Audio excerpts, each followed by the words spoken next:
All right. Well, here we are. Hopefully, if things are going right, you guys can hear us.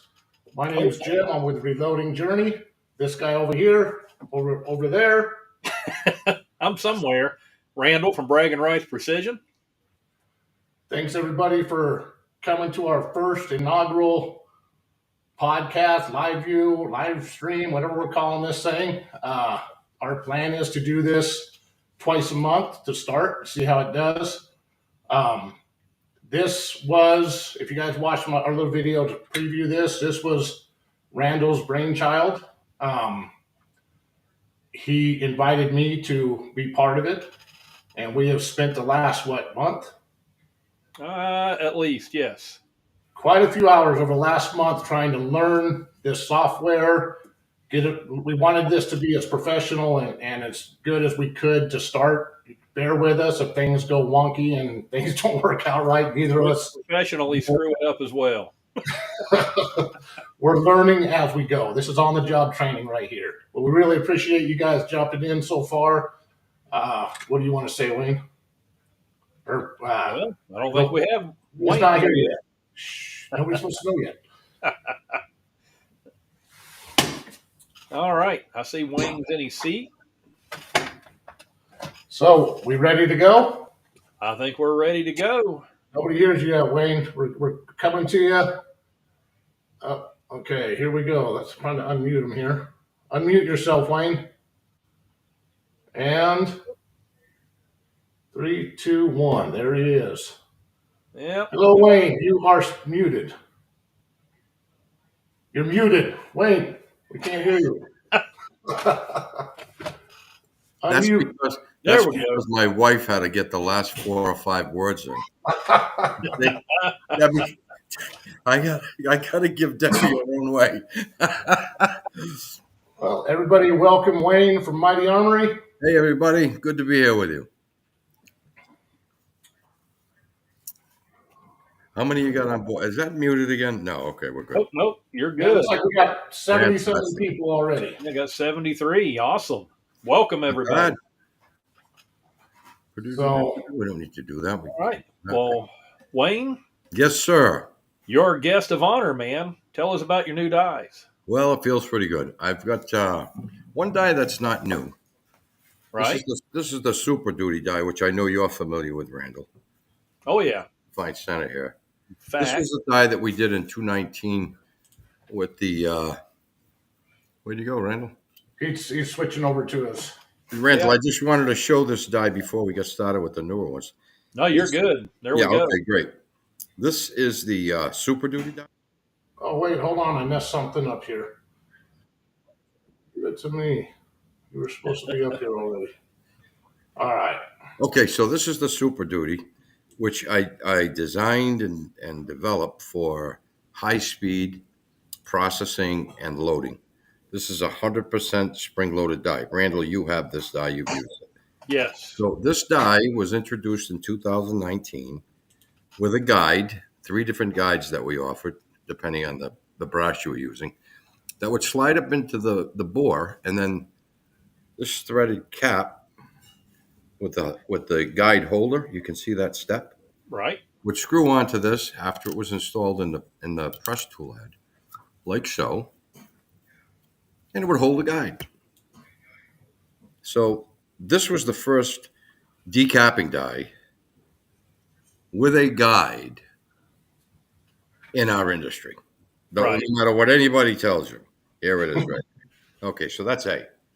B, as you know, Randall, that die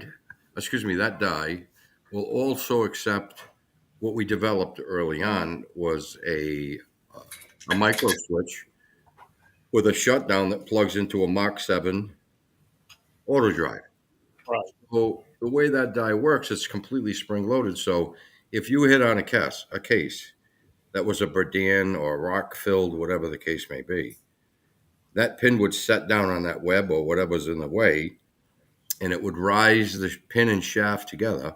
That shaft would come up above the cap, make Right. contact with that micro switch, send a signal to the drive module, and shut it down.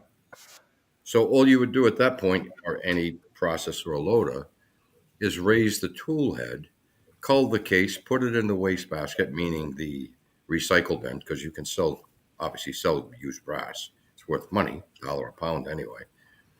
And hit go, and then just keep on going. So it did 2 things. It's saving them pins from breakage. It's saving them money. They're getting the fee from the brass that isn't going to load. And it's a quick changeover. Just pull the case out and hit go again. That's it. So their time saving is incredible. Since then, Very cool. since then, I developed. Hold on, Wayne. Yeah, Real sure. quick. Somebody looks like they want to have a little bit of background on you, how you got started and stuff before we get into super technical. Oh, okay. Well, that's nice of them. You matter. Who was it, please? MCXI. So what was that? 1951. If you want to, and I mean, Better than me on Roman numerals. you know, I looked it up beforehand. yeah. He called me on my thing. I was like, "What is that?" You must have had dinner with the emperor a few times, man. But yeah, what's the question? Sure. BragginRights reloading. I don't see it. Oh, okay. Here we go. Give us some insight on Wayne's background. Well, I'll tell you what. As a kid, the dreams that I had were to design and develop products that people wanted to buy. When I was 16 years old, I was in an industry and working at that age, by the way, from the time I was 13, that had tanks. One tank was for fresh water, one tank was for wastewater. So being a kid, I was in recon. And one of the things I didn't like about being in recon was having to clean out that wastewater tank. So I thought to myself, what can I do with this tank to clean it out without having to go through the process that everybody seems to use these days? Now, this was in the 70s, early 70s. So what I did was I did my design, and then I called my cousin Paulie Esposito, who's a mechanical engineer. And I said, Paulie, will you help me do this drawing so I can present it to a patent lawyer? He said, sure. So we did the drawing. I did the write-ups. I went to see an attorney by the name of Elliot Salter. He was at the top floor of the Fleet Building in Providence, probably one of the most expensive patent lawyers in the state. But even as a kid, I knew I wanted to improve my odds. I wanted the best I could go to, so I went to see Elliot. He appreciated the fact that I was just a kid and I was really trying to do something good and make a living at it. So we presented the patent. It took a few months for them to get back to us. They weren't as quick as they are today with the internet and so on. And here's what they said. They said, your design is very similar to what was done on trains, planes, and buses. However, it's different enough where there's no infringement. Therefore, you can manufacture those tanks as you've got them designed and sell them into the industry that you choose. Awesome. So anyway, make a long story short, we did a little bit of that. And that was the beginning of how I used to think. What do I do? What do I like? What do I want to do? What I might like? And I start thinking about ideas about how to make things happen. So over the years, I applied for a number of different patents and designed a number of different things. And then being a reloader and a competition shooter for years, I decided that I got tired of status quo. So I said, there's got to be a better way. And I had some ideas. So I started with a swage kit that would decap. So it was a universal die. There was either a shaft in there for decapping, or there was another shaft in there that would work as a swage kit with a swage nipple on a ram and a cup that sat over it, similar to what RCBS had done, but with many improvements, not only in terms of the quality, but the swage nipple was different. On the RCBS, when you'd swage it, it would get stuck in the primer pocket, and you would literally have to lever slam it to get it to release. I had those issues. Did you? Okay, so you experienced them. So Yep. what I did was I reshaped the swage nipple so that when you pushed it in, it came right back out. You didn't have to fight with it, which meant you could save a serious amount of time. And you weren't harming your press by slamming it, pounding it, and so on. Then what I did, After buying your setup, Wayne, I got to tell you, after 4 major shoulder surgeries, that right? was a blessing, I have to admit. I did it. We did a video once. Actually, it wasn't done by me. It was done by the customer. His name is Al. He's from, I think, California. He's in his late 80s. And he sent me a video of him working the 556 brass on a little RCBS C press, the little aluminum one. And I actually posted that on the Mighty Armory YouTube channel for people to see it. And he swore by it. He loved it. Anyway, make a long story short, I bought a bunch of presses and we molded the face or top of the frames so that we could get an idea of what all of them looked like. Then we cross-sectioned everything and said, okay, if we make this cup with these cuts and these angles, this will turn and fit on just about any lever press in the industry. So it took us about a month and a half, 2 months to get through the mold process, but we did it. And then by CMMing everything, CMMA actually, we were able to come up with the design that was needed, meaning the sidewall cuts on the cup, so that you could take that cup and turn it, and it would fit just about every press, lever press, aside from AP presses on the market to work with that swage system. And it's been with us ever since. I mean, that was, we started with that die, and then we improved that die, and then from there we went to How long ago was that? the first 9mm sizing die. That's really where it began. The Magnum die that would decap and swage without having to do any work other than loosen the cap, pop out the capping shaft, drop in the swage shaft, and recap it, and you're off and running. How long ago was that? No tool. What's that? How long ago was that? Was your first die? Just about 5 years ago. Awesome. We're just about through our 5th year. We're going into our 6th year now. And how many dies do you have total? Different dies. Oh, Jesus. There's got to be close to 75 now. Oh wow. And in terms of parts, you can multiply that times 3 or 4. So, you're talking about hundreds of parts now for all the different dies Awesome. that we machine. We've got 4 machines in 3 shops that we run every single day.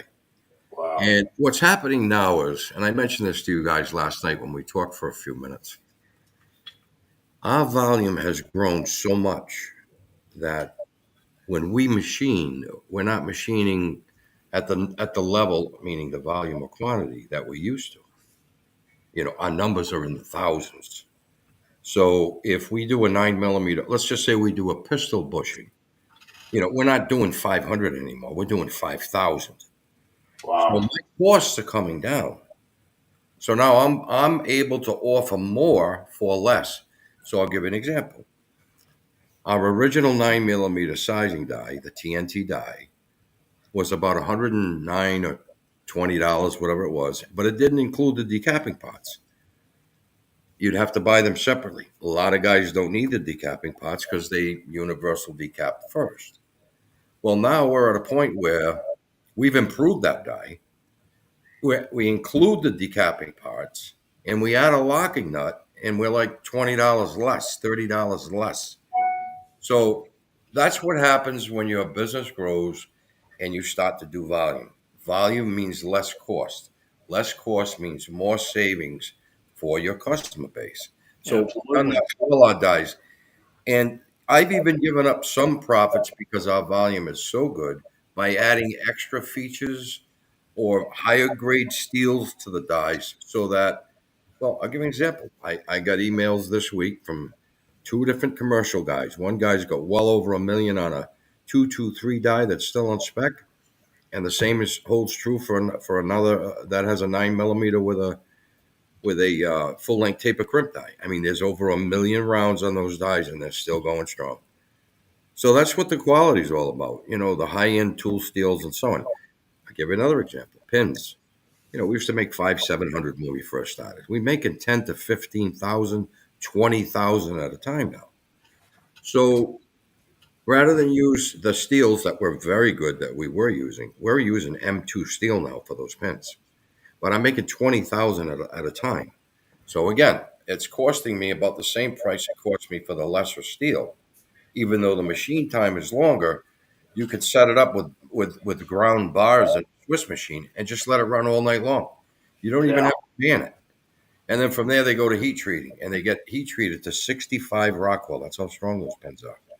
I'm gonna tell So you what, Wayne. Even your original pins, it was one of your universal decapping dies. Was one of the first dies I bought from you, that's correct. and, I remember. and I did a video on it back when I was first starting my channel, Mm-hmm. and I drove that pin with a hammer in the shaft through the side of a 9 millimeter case, and I couldn't bend it. No pin's completely indestructible, but I'm going to tell you what, yours are absolutely about as close as you can get. I think that's true. And we wanted to make sure that we weren't in this for what's called planned obsolescence. So people had to buy pins. We were in this to make great stuff so that people didn't have to buy anything, or at least not very often. So that was the attraction to the quality die. Right, So now, Randall, that pin that was 50 Rockwell is now M2 and it's 65 Rockwell. right. Wow. And like I said, it takes longer to machine them, but with the Swiss machines we have, we don't have to man them as much, so they can run all night long. Run thousands of them all night long unmanned because you got 20 rods in there. So Hey, Wayne, we got a question here from a Fernando S. from Fernando S. Hi, Fernando. Fernando S. Do you see it up there? I see you have a seating die and a crimp die. Why two separate dies when one does both? Not to downplay yours, but I hear benefits Yeah, specific task dies. do me a favor. Just hold that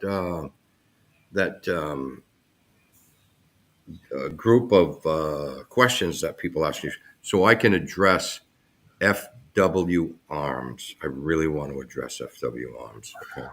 All right, I didn't want to get into a whole lot of that. Yeah, No, that's okay. I just really want to address Will. He's a nice guy. He was raised to be a nice boy. He still is. And I just want to address his arrogance. But I won't be arrogant. I just want to remind him that he doesn't have to be that way. However, what happens with the new seating die? Let me show you. I have one here. This is the 45. By the way, even the bushing that the shaft turns into right here is heat treated to 50 Rockwell. This is a lifetime bushing. Okay. This that's the end that the shaft will screw into, and in that end there's a rubber pad that sits between the shaft and the threads, so that holds everything together. Now let's look inside. That angle that you're looking at, oops, wrong way. That does two things. If you have a bullet that's on a case and it's tilted, it'll pick it up, straighten it out, and then be captured by that ground area inside there that's shaped specifically for any 9, or if it's a 40, any 40, if it's a 45, any 45. And we'll literally capture that bullet, flat nose, round nose, hollow point, defense round, doesn't matter. And we'll seat it perfectly straight to a point where if you're on a single stage or a lever press, you'll actually notice the difference in the seating pressure with this die because it keeps everything so concentrically held. And at the same time, if your flare, we'll say, is here, as that bullet gets seated, those angles come up and they push that flared brass back into the bullet. So when you index to the next station, you've got a perfect COL. You're within a thousandths of 2 all the time. It's extremely concentric. You can keep me honest by doing that.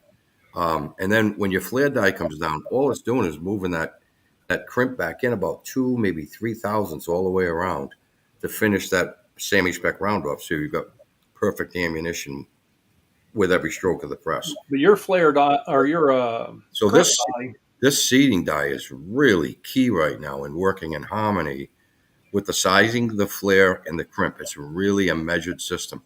yeah, they're meant to work in conjunction with each other. Yes, they are. Yeah, I mean, you can literally take my measurements, set your dies to the dimensions I recommend each tool be at on the case, and end up with a perfect semi-spec round with all the accurate powder data load pressures and velocities, etc., and it be extremely accurate.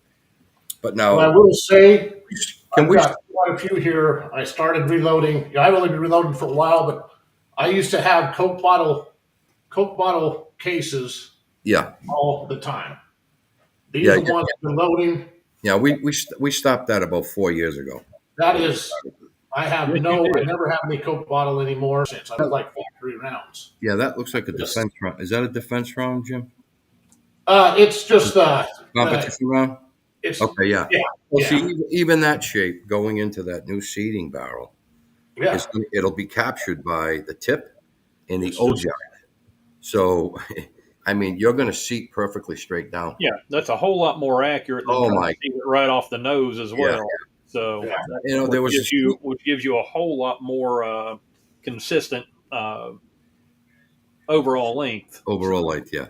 Not to mention the reduced pressures as that that bullet is Right. seated into that case. It's perfectly vertical.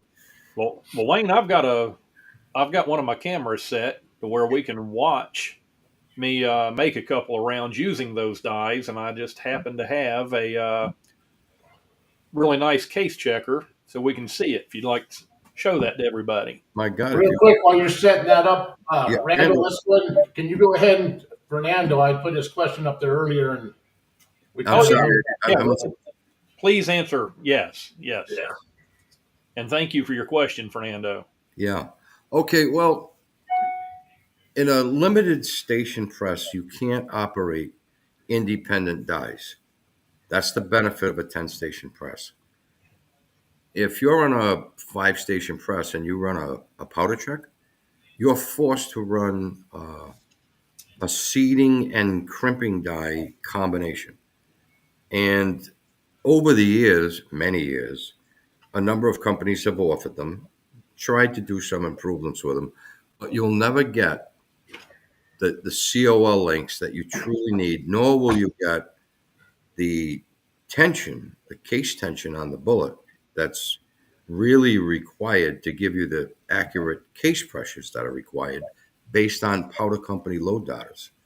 So that's the benefit of independent dies. Each die does a specific thing, and the brass never gets overworked.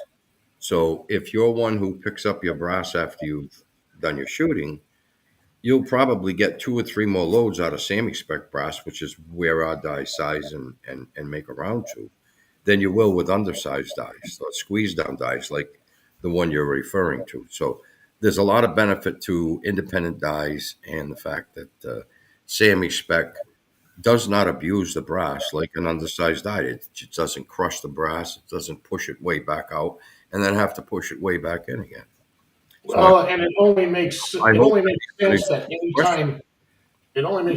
anytime you can make something that does one specific job, it's going to be better than something that does multiple jobs. Well, Jim, as you know, when you size with the full length die that we offer, that mouth inside that case is right around 349. When it goes over to your flare station and you do your flare, you're set to 380, 381. Yeah. When you measure the inside of that case at that 381 flare outside, you know you're at 349 to 350 on the inside. Now you index over to your seating station or your bullet drop station.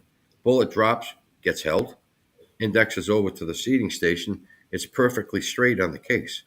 Now that new seating die comes down, and by the way, that's steel, and it seats that bullet perfectly straight down and moves that flare back in. Now, keep in mind, a 381 flare is almost nothing really.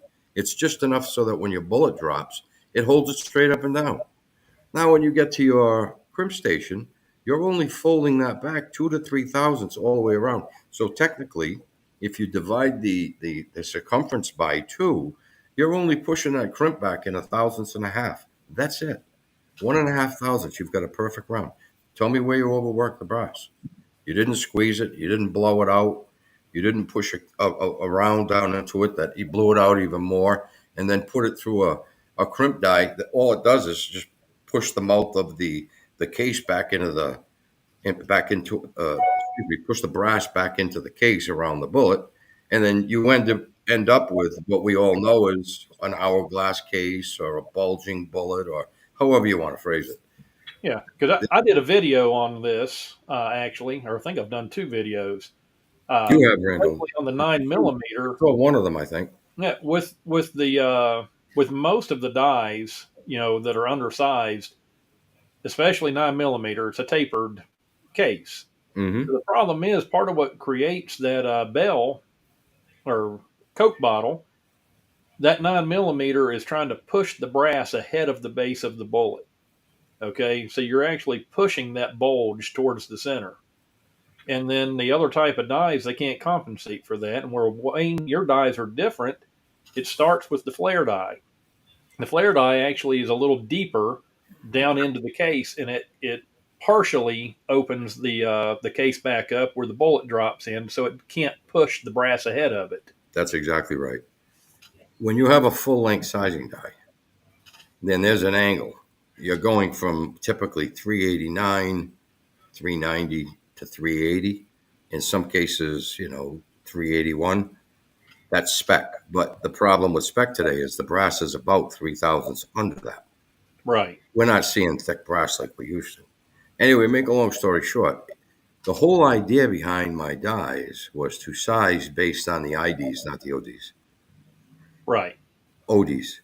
Excuse me, IDs. So if you've got 349, 350 ID inside the case mouth, like you mentioned, and Right. you go over to the flare station and you move that out to 381, you're still 349 to 350 on the inside, and that's what the bullet's going to be set into. So you're holding 5 thousandths tension, and then when the crimp die goes over it, it smooths it all out. It's more of a finish die.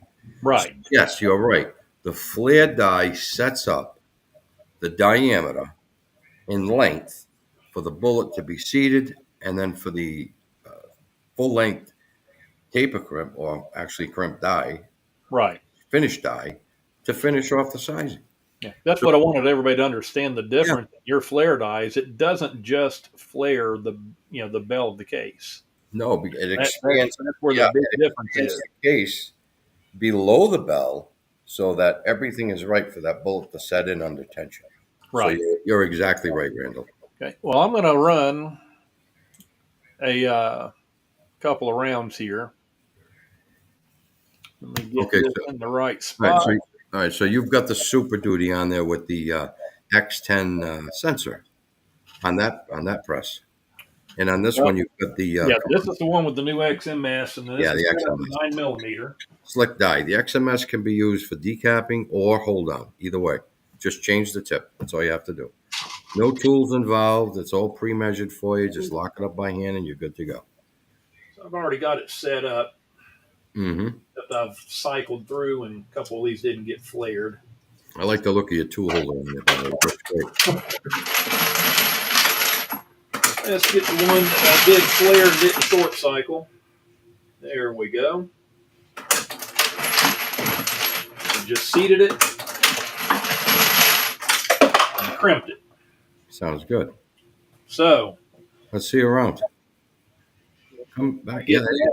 hopefully, is that nice and clear? That's it, man. I mean, that's. No Coke bottle. I'll tell you what. If you put that in a vibrator with corn in it, after about 20 minutes, it'll look better than a Federal round coming out of a brand new box. Yeah. Yeah. I mean, so here's a Sinclair cutaway. Okay. There you go. Now I see it. No Coke bottles. You can see that everything down the sides, this is a true Sammy spec, as good as it gets. Case check. I think that's a Sheridan, isn't it? Or it's a Sheridan, yes. Yeah, I'm a fan of Sheridan. I like. I like their cutaway dies. Yeah. Well, he's in Massachusetts. He's only one state away from me. He's a nice guy. Help me run one through that's actually got a bullet in it, but we get the point. Well, that's the new seating die you've got there, right? Yes. Hmm. Yeah, this is your new seating die. So if you did 10 rounds and checked each one for COL, you can show the folks, if you want to put that kind of time in, what the difference is from round to round using that same bullet head. Yeah, without having the feeder on here, that's time consuming, but see if we can show that. I'm sure they'll take your word for it, brother. Let's see. There we go. There you go. That angle captures the bull that's tilted at the same time as that round gets further up into that. That flare is getting folded back. By the time it's ready for the crimp, there's only a thousandth or two. Mind you, there's no primer. This is just for setup and show. But yeah, there you go. But yeah, they work great. Yes, I've got them for 9, 40, and 45, and I run the heck out of all of them. Well, just a tip. We did some testing with the 40, and the 38s with the flat nose really work good in that 40 die. Just happened to stumble on that. The other 38s, we'll say a round nose, seem to do just fine with the 9, but those flat 40s seat really well with the 40 barrel. Actually, it's a 40 barrel. Yeah, kind of interesting. Okay. Well, Wayne, we've got some exciting people have been waiting for. If you want to go ahead and announce the giveaway, we'll go ahead and let people start on that, and then we'll continue on. Yeah, well, about a month, maybe a month and a half ago, Jaron and I had a quick chat and a couple of texts back and forth about Mighty Armory giving away an X10 press. And that's Jared from Frankfurt Arsenal, by the way. Yeah, of course, yeah. I think you're going to put up a photo for us, right? We're going to show that press? You have a photo to put up? Or are we going to show your press, Randall? Well, no, I thought that we had one. Do we have one, Jim? I can grab one real quick. Just go ahead and keep talking when I get it. Actually, I think that's my fault because I think I forgot to send it to you. Oh, that's all right. While you're on the live stream with us. Yeah. Well, each of you that have made comment will be entered. Quick, while he's looking for that, I do want to bring. If I can get it to come up there. Ben Harmon, don't forget to say that you support our troops because, yes, absolutely, we love our servicemen and women. They fight for our freedom. Without them, this country would not be what it is today. And, yes, we absolutely thank them profusely. So I wanted to bring that one up. Awesome. I've always supported the troops, both locally and nationally. on the web. There's always discounts for them. Law enforcement as well. Any first responder, they all get discounts. Absolutely. We Automatic. can do it this way. Hey, but there's some nice pictures there. Yeah. Okay, so we're giving away a loaded X10 press with your choice of pistol dies, which will include decapping, hold downs, the sensors, everything that you need to operate the press to make ammo. The only thing you'll have to buy is your own powder and primers and cases, I guess. I think I'm 99% sure, not 100, but 99, that Jared said he was going to include with this press for us the bullet dropper and bullet feed and bullet cedar die. Oh my God. I mean, Yeah, it just gets better and better. yeah, I mean, in some instances they call that an ammo load or an ammo loading press. Well, that's what this will be. It will have the bullet collator, the dropper die, and of course the seating die, which is a combination unit to the mount to that head. So you've got a fully operational press that doesn't require anything but lever pulling after a good setup. I'll tell you what, you guys, anybody that's in this live stream, you're damn lucky because we just found out about this about an hour before. We would have loved to have been announcing this a week ago. We'd had 5,000 people on here. We're looking at 107 right now, so your chances are pretty dang good.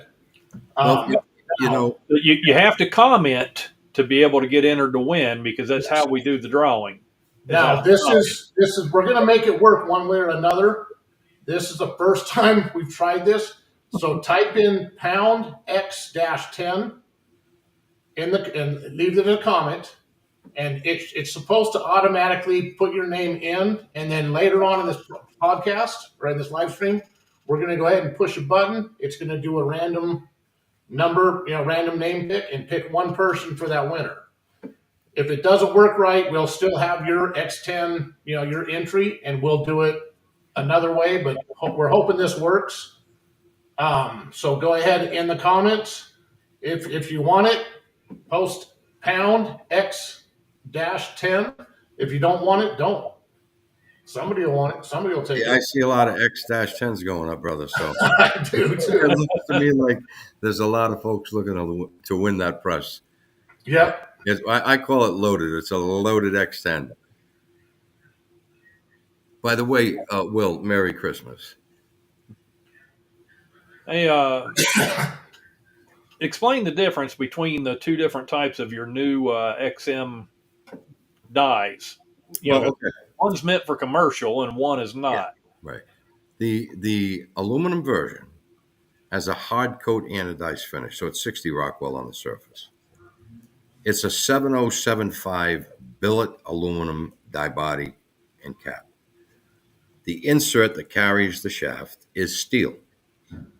And there, that part, that insert, the shaft, the guide, etc., the spring is identical to the steel version, which is the XMS.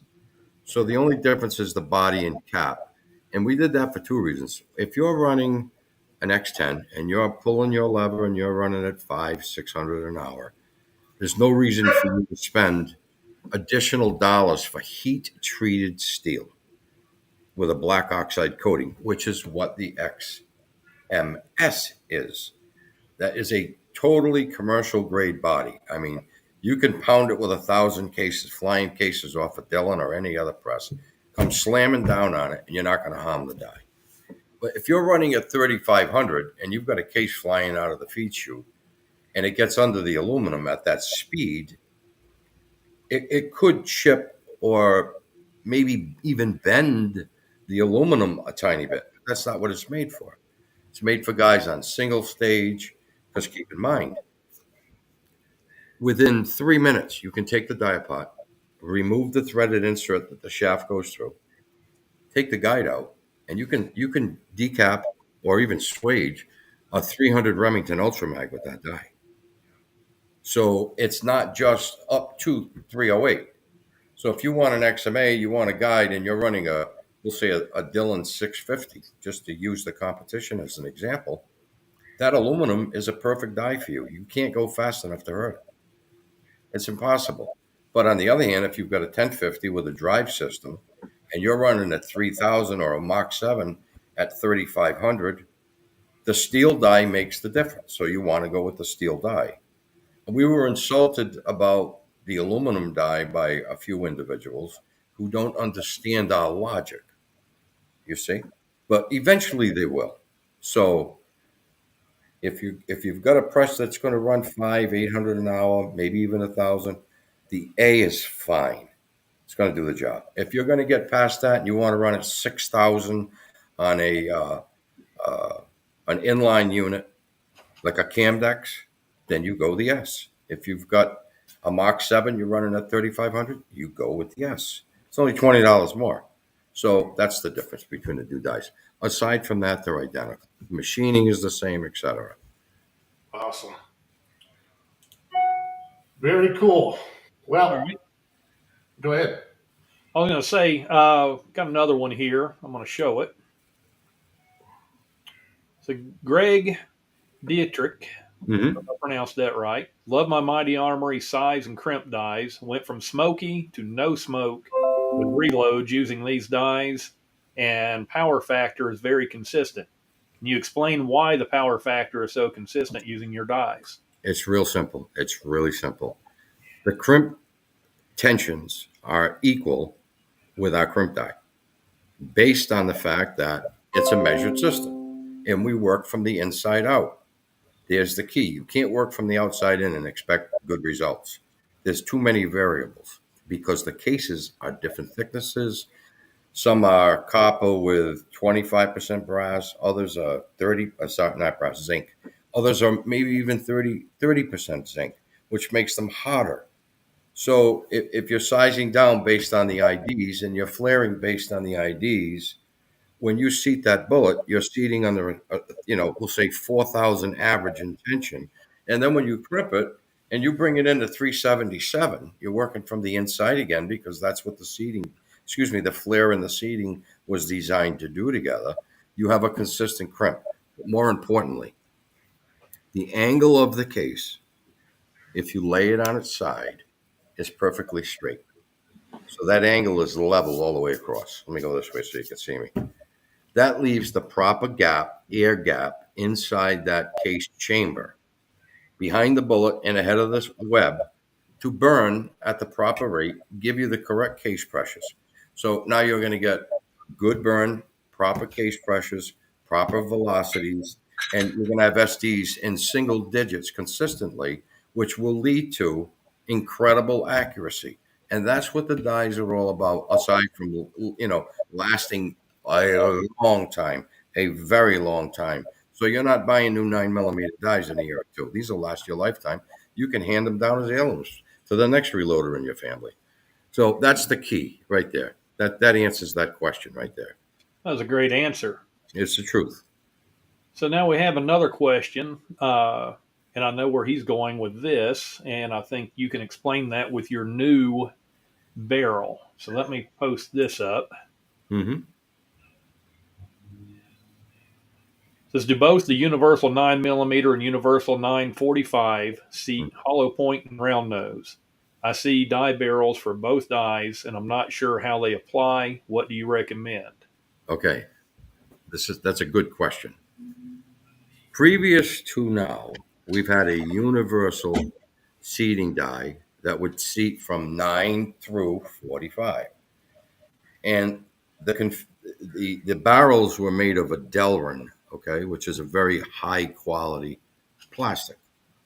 The reason we went with Delrin was because there was no way you were going to scar your bullet. And they did a really good job. But we learned that if you're running fast and hard, the Delrin would get you, maybe 75 to 100,000 cycles before it had to be replaced. So I decided that I needed to design a new barrel that was specific to each caliber. And it needed to handle a flat nose or a round nose.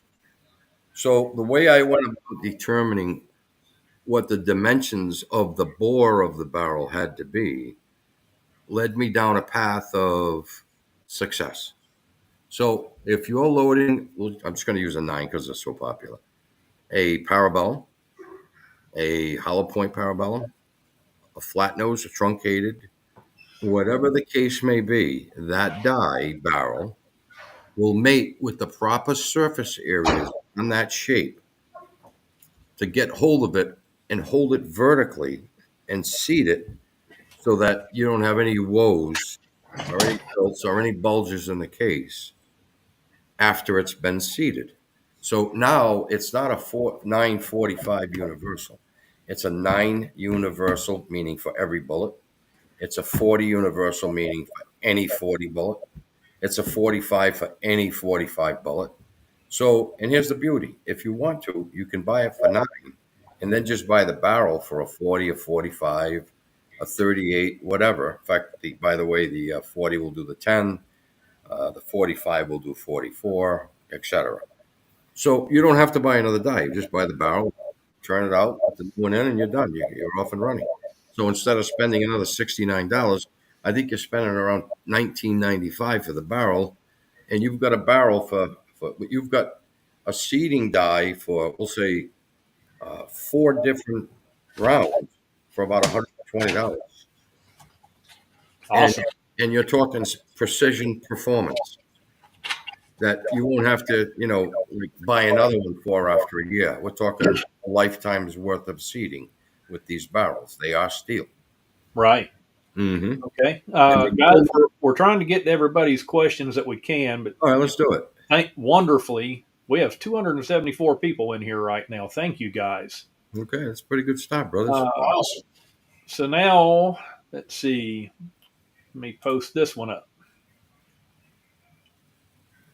So, Millennial Logger, will a 9mm TNT sizing die take care of case bulge? Damn good question. If it is a Glock bulge, absolutely.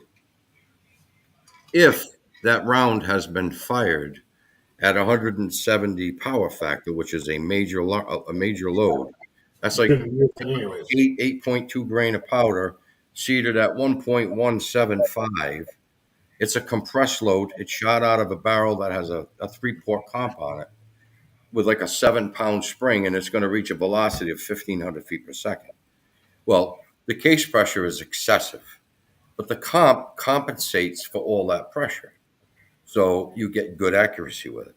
The bottom line, though, is this. When gunpowder is ignited, it forces the powder forward and then back. And then as the gas builds, as it comes back, it forces the bullet out of the case and generates your velocity. Well, when that happens, the head of the case where the flash hole is, and here's your primer pocket, here's your flash hole, and here's your case web inside where the flash hole would be. That head is solid. That's called the head. Below that is the rim. Okay, it gets blown out, so it's like pushing down on a balloon and watching the balloon flare outward. So now you have a case that's doing this. All right.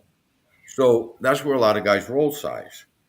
So what I did, and I haven't released it yet, but I might as well announce it tonight. I've been working on a base sizing die specifically for those cases for 9mm and 40. 45, you don't see it much at all. Hardly ever. So what it's going to be is going to be a short base die that will never make contact with the case until it gets to that area where it's bulged out. And because it's such a short area, it won't size it down and leave a ridge all the way around the base of the case. It'll actually push that brass back into place. Now, when you fully size it, you get all of it back into place. So now you've saved that case without having to spend $2,300 for a roll sizer. If you're in the commercial business, the roll size is key. But if you're loading 4,000 or 5,000 rounds a month for yourself, this new pistol base sizing die will be the trick. It really does work. We've already tested it. It's been awesome. Awesome. So that's coming. So now we've got Carl. I'm not even going to try to pronounce that last name, so I don't want to get it wrong. Ran 5,000 last weekend. No ball. Love them. I'm really glad to hear that, Carl. In fact, I'll tell you what. I've received a few messages and emails from Carl thanking me for the dies and how much he loves and appreciates them, especially the way that they shoot. He mentioned to me that the differences were just incredibly noticeable. And I appreciate his business and his support as much as he appreciates what we've brought to the market for him and so many of our other customers and future customers. Now we got another comment, Jason. Okay. His XMS is working awesome, up to about 2,000 rounds of 9mm so far.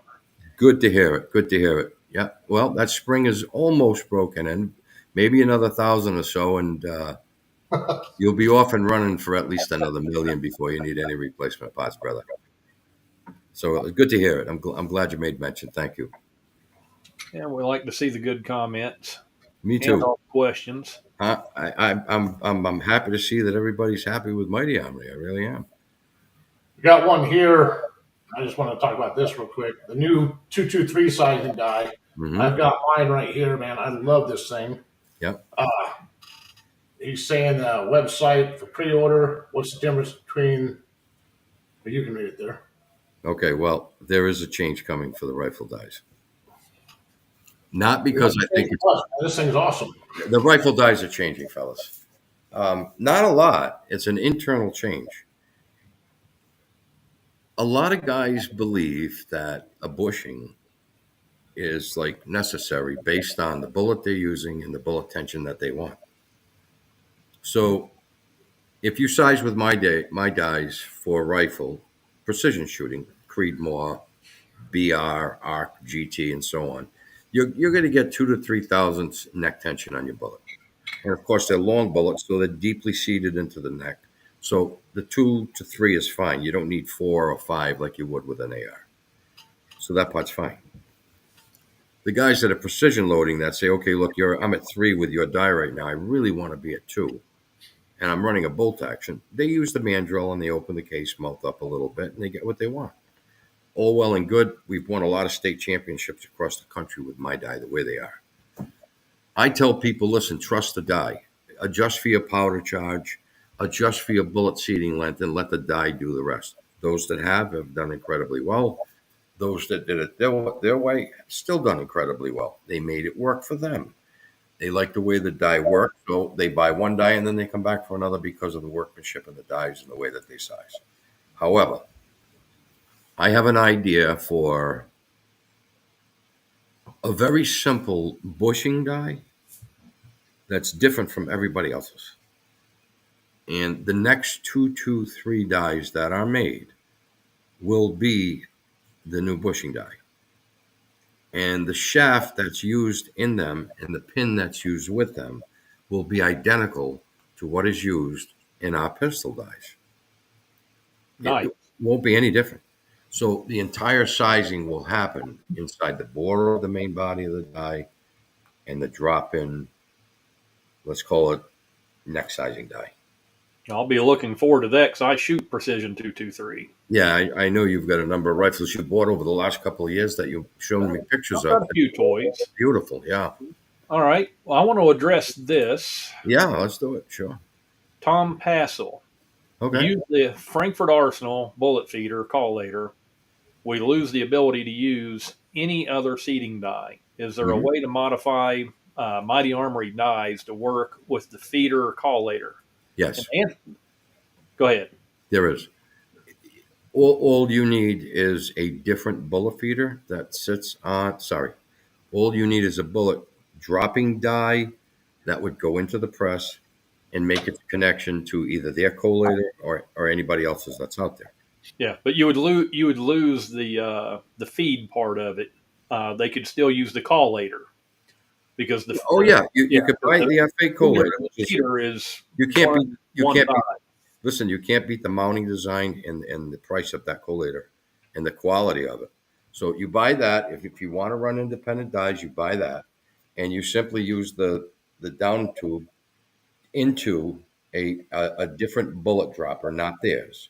And then next to that would be our seating die. So you can still buy their collator, and it's still even with the part if you want it. And it's still far less than, we'll say, a double alpha, and it's just as good, maybe better. So you can't beat what FA is doing for you in a number of different ways. And you're not overpaying for something, even if you don't use that particular part of it. if you want to stay independent. So I still recommend you buy the FA collator for your bullets. Yeah. Both It's easy cedars transition over. both cedars work great. It comes down to your preference at that point. It is. Yeah, it's More all or personal less. preference. So, but I did want to cover that because that's a good point. Mm-hmm. They would lose your universal cedar if they want to run the FA cedar, which works Mhm. great. Well, I've seen. I think Nothing wrong with either one, so that's a matter of choice. But it will not affect your flare nor your crimp. no, So, seeding is seeding, but if you want consistency in the way that the bullet is actually being pushed down into the case, the way the bullet is captured inside our seeding die, it can't move left or right or in any direction. It can only go one way, and that's straight down. And then where it's going into the case at that diameter, you know you're going to get a perfect case tension before it gets to the crimp. I'll be honest with you. I don't know what the internals of the seeding side of the collator and dropper are with the FA. But if we happen to have the same thought and they did what I did, then I guess they're going to be the same.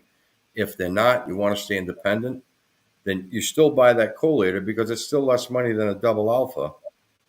And it leaves you a lot more money to buy whichever drop die you want for your bullets, whether it be printed or not, and then hang in there with our cedar and be independent.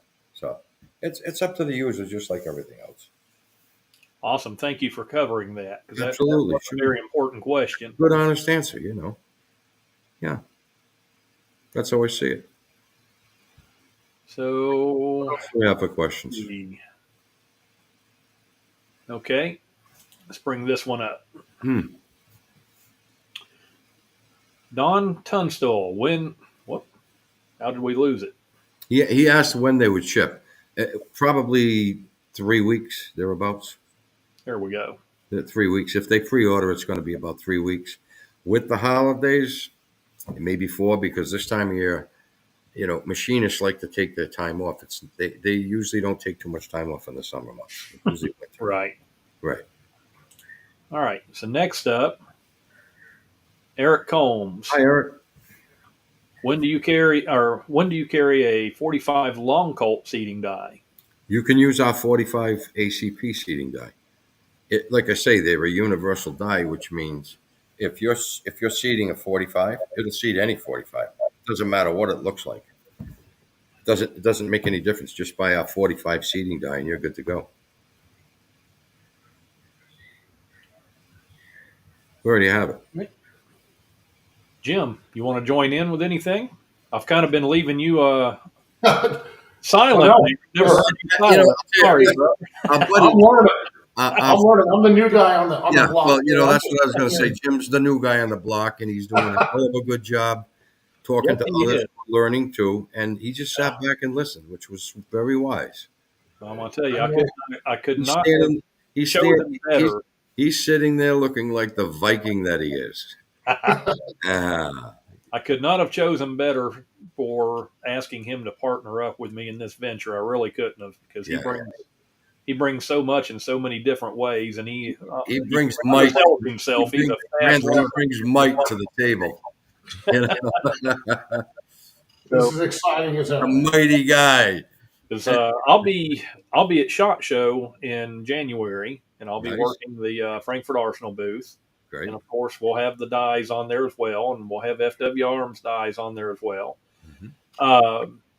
Jim will be there for a couple of days too. He's going to get a couple of day passes. Jim and I both, along with Frankfurt Arsenal, will be doing some live podcasts or live feeds at the show. Fantastic. And I will finally meet Jim in person.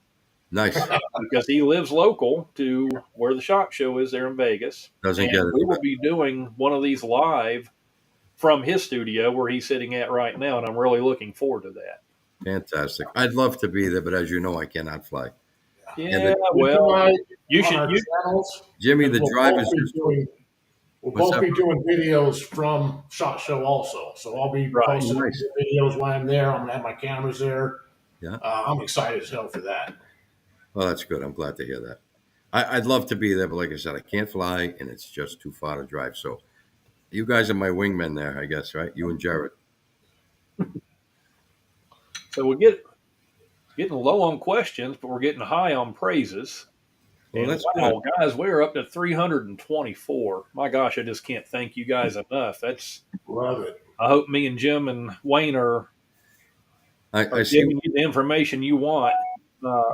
I see one of our teammates as team members has just jumped in. Greg Guido. Hi, Greg. He'll be at shot. He wanted you guys to know that. Awesome. We can't wait to meet him. Yeah. So Awesome. here's another praise. Let's see. Nick Newberry, running 4 of your dies and a decapping die. All are awesome. Mm-hmm. Glad to hear that, Nick. If you have any questions about setup or whatever the case may be, I know you have my cell number. You can reach out with a call, text, message, email, reach me through Shopify. I mean, there's a number of different ways to reach me. I'll always get back to you. Right now, I'm probably running anywhere from 5 hours to 1 day behind getting back to people. It's just off the wall. So I've been extremely busy, guys, working around the Good clock. problem to have. I've had the same issue. Yeah, it is. I'm pretty proud of it, but I need to let people know too that I'm so About busy a right week now. behind at BragginRights on shipping, and I have to apologize to everybody. And it's a good problem to have, but I Yeah. know everybody's waiting on my products as well. Yeah. Hey, did Love we? to be at these. I don't. Let me just ask. I don't remember if we mentioned the discount that we're offering Not while yet. while this chat or live stream is going on. Did we mention that? Not yet. Oh, Jim, take it away, buddy. yeah. Let these guys know they can jump in and kind of save a few dollars more than they normally would. Well, hey, go to. % off on their whole order. Everything's discounted 20% while this is going on. It's even better than I thought it was. I believe I left it on through midnight tonight. So that discount will be available from start of the podcast through midnight tonight. So what is that? What is that code again? 20%. So it's 20% OFF. 20%. All one word, like in jet there. Yeah, like 20%. 20% off. OFF off. Okay. That right there. Yeah. Yeah, all capital letters. Yeah, by the way, all capital letters. Yeah. Yeah, all caps. Yeah, all caps. Yeah. All right. So like Jeff did here. There you go. 20% off. That's it, Jeff. Thank you. Welcome, Jeff. Appreciate it, brother. By the way, Jeff Goodness, 3D Reloaded. Yeah. Jeff is the one that helped get me started in 3D printing, and I can't thank him enough because it has really skyrocketed my business, to say the least. I want to give him that shout out. Well, I'll tell you what, Randall, he deserves it. Well, he does. I mean, I've seen a lot of printing, and yours is by far. We're going to have him on one of our podcasts fairly soon. Oh, yes. Okay. So here's one, and this is a customer service question, Wayne. We're going to put you on the spot, buddy. Okay, buddy. Warren Beersworth says, I have a question for Wayne. I have the shorty die on the primer station. The cap comes loose. I have it taped right now. Any ideas? I have the XMA. Should I switch it? No. What is there an O-ring on that cap that you're talking about that's on the shorty? Can you answer me? Not sure if he's still on to be able to see it. Let me scroll near the bottom and let's see if he chimes in. Okay, let's see if we can do that. If not, I'll just answer the question so that I'm sure Sure. you'll get it and everybody else will understand it too.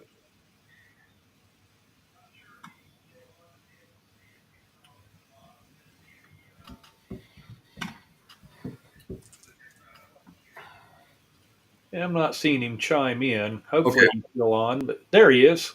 Okay. Let me show that. Okay. Oh, hi, Warren. No kidding. Okay. The very first die we designed was the shorty and the Magnum. The only difference was the length and the material. Shorty was steel, Magnum was aluminum. Okay, so now what you do is this. There's an O-ring above the threads on the cap. You turn it all the way down tight against the shaft. Then you back it out maybe an 1/8 inch, 3/16 of an inch. What that does is it allows a gap between the shaft top and the post that's on the cap itself.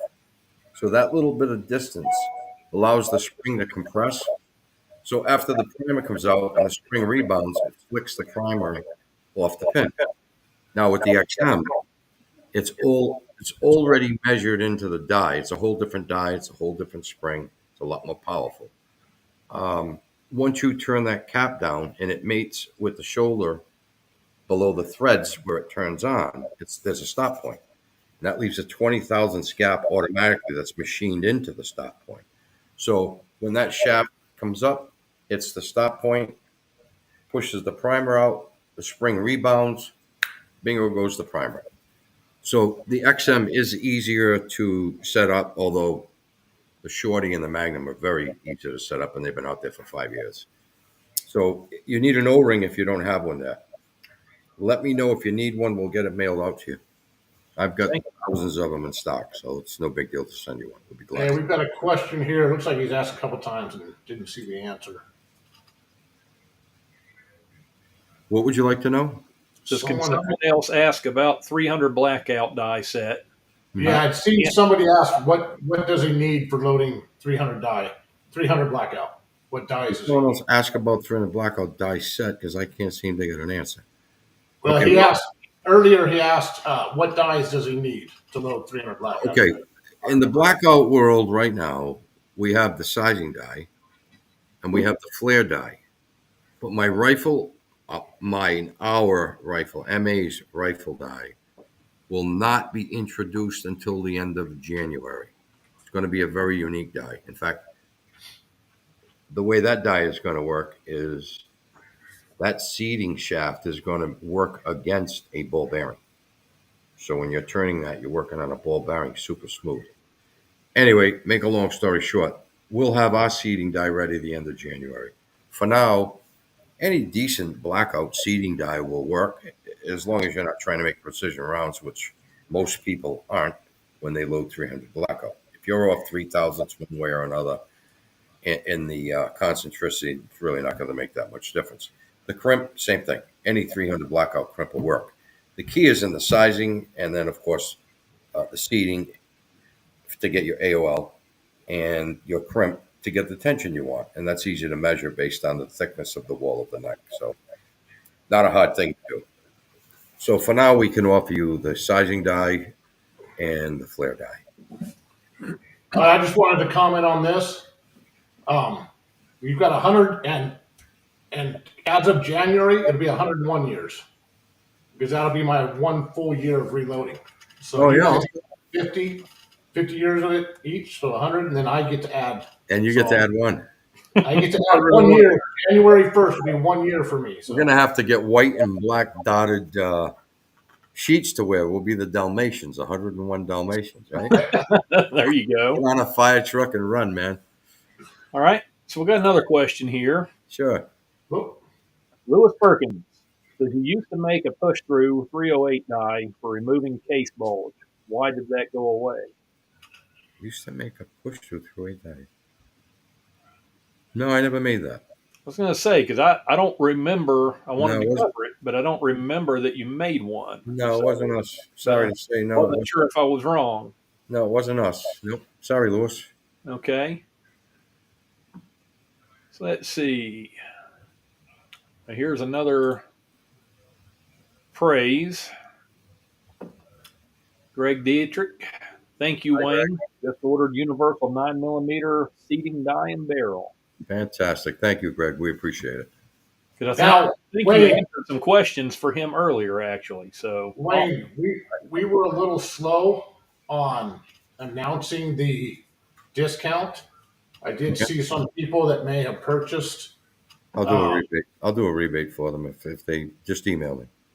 Okay, so anybody that's ordered before and you didn't put in the yeah, I mean they can. Code, I just want to make sure. Yeah, anybody that's bought from this time on that's seen the podcast and been on it, I'll just if they paid full price, or only got 10% off with a different code, I'll rebate them the difference. It's no way, no concern. Okay. I just want to make sure everybody Yeah. tonight, because I I know mean, there's we been were a times. little slow with that.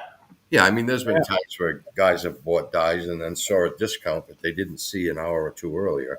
Yeah. Do a Like I rebate. said earlier, on the job training. Yeah, listen, we're here to make a living, but we're also here to take care of our customers. They're our lifeline. So here's another question. James Dillon, is your Hi, flare James. die also a hold down die? Well, there is no such thing as a flare that's a hold down die, but I have known of people using flares to hold down a case over a priming station, but not a swage station. And I was going to bring that up if you didn't, especially on the X10 press. You can absolutely use it over the priming station, and it helps center the case for your primer. So, Mhm. and it does work great for that. Well, I will tell you this: the spring operated dies that act as hold downs also allow for centering. So it all depends on what the individual's press is and how he sets it up. So for you, it worked great. For the next guy, you might want a hold down die, whether it's mine or somebody else's. I personally like a hold down die over a priming or swage station. Just the way I set up, just the way I like to use them. But Okay. if it works for you, Randall, and it works for the next guy, by all means, go for it. Okay. Yeah, as long as it works. Here's a good one for you because I already know your answer to this. Mm-hmm. Bench addict. Will there be any future option? I already see you smiling for the to automate the X10 press. Yeah. In fact, I have a video to post. I have a gentleman that contacted me about a year ago, and we started talking about a drive specifically for the X10. And listen, I'll tell you the truth. I'm so busy, I don't have a lot of time, but he has done almost all the work on it. I've made suggestions, blah, blah, blah. I will have a drive here in about a week. I'll set it up, I'll run it, I'll show videos, and we are going to market it for him. I am not the maker.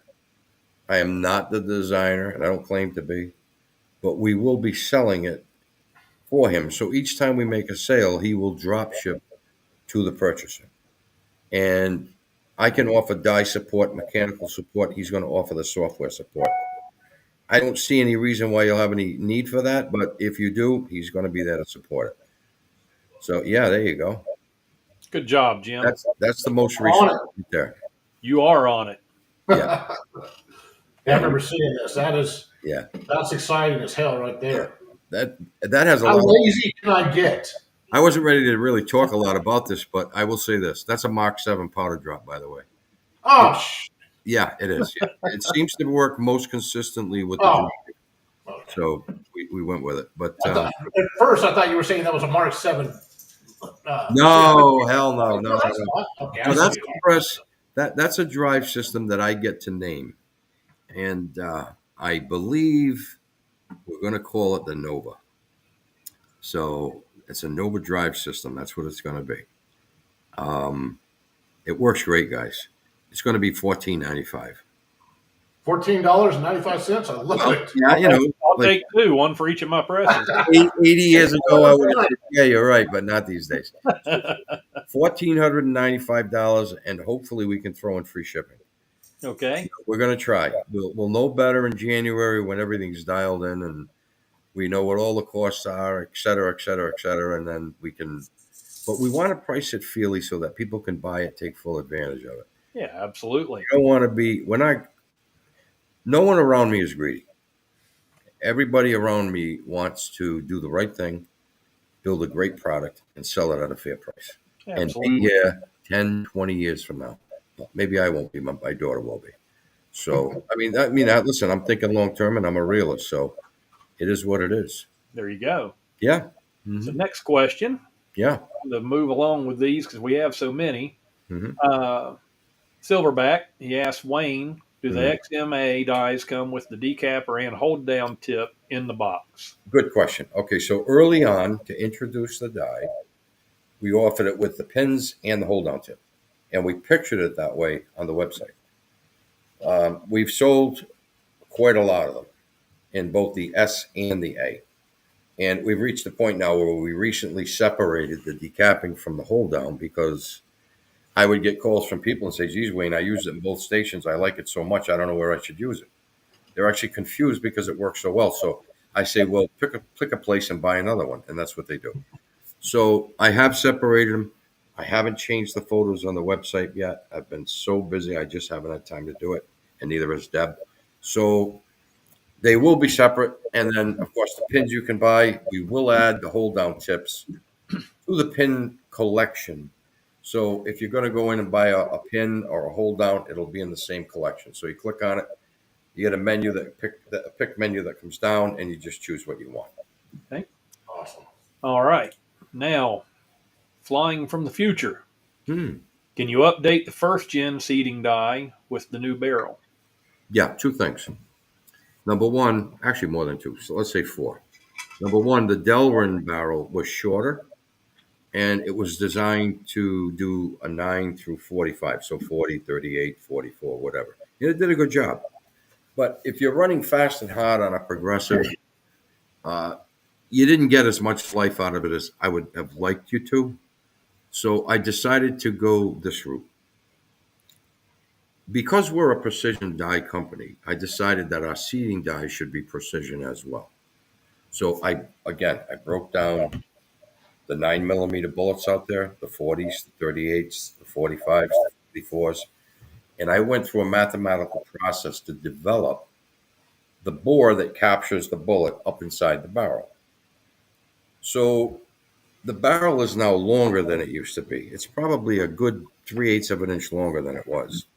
The other thing I did because of that was I lengthened the inside bore so that you'd have more travel for length, whether it be longer or shorter. And the design is such that, like we said before, if a bullet's sitting a little tilted on a case, it'll turn it up. That's what that angle's for. That angle also serves another purpose, which it takes the flare and it moves it back in. That gets your bullet tension where it needs to be. So when you index over to the crimp station, you're only folding back 1 or 2 thousandths on each side. That's it. And you've got a perfect round. So the new barrel for 9, 44, 38, 45, whatever, 40, whatever, 10, whatever the case may be, is specifically designed for every bullet inside that caliber range. It will straighten it, and it will take hold of it and hold it perfectly straight so that you can seat it perfectly straight. So when you go into your crimp station, you've got a semi-spec rounds, no questions asked. There's none of this, no bulging, none of that at all. So it works great. It's very consistent in the seating lengths, and it'll last for a seriously long time because it's ground steel. So Nice. I think that answers his question. I really do. Okay. So here is Wayne Bearworth again. Says, Wayne, thanks for all of your dies. Nowhere can you find an owner make himself accessible to his customers. Well, I really care about what I do. My dies are my baby. I love them. And I love reloading. I love shooting. And my customers mean so much to me that I make myself available literally 24/7. I have a lot of customers overseas. I have a lot of customers in California and Washington and Oregon and so on. You know, their 9 o'clock is on midnight. So if they call me at 9 o'clock, I need to be up for them. It's midnight here, but it's only 9 there. And they all know they can reach me at any time. So they're more than willing to call, and they don't feel funny about making the call. And I always answer. If I don't answer, I'll call them back within an hour or so, 90% of the time. Sometimes I'm so busy I may not get back to somebody for 3 or 4 hours. Sometimes there's an email that I can answer in 5 minutes. I may not answer that same email next week. It may take me the rest of the day to get back to them, but I do. So I tell people the quickest way for me to answer you is with a text. So if you text me and I have you in my phone as a contact, I know exactly who you are when you text. I can answer you within minutes. If we need to take it further, we make arrangements to talk a little later in the day. So that's how I go about it. I really, really, really appreciate my customers, and I do whatever I can to help them all the time. Customer service is everything. Well, I'll be honest with you. they do what I do. They're like buddies to me. Right. We talk reloading, we talk family, we talk what's going That's to how, happen. you, that's how you and I got started years ago. It really is. I mean, it wasn't like either one of us were trying to be anything other than ourselves. Right. And lo and behold, look where we are today. Yeah.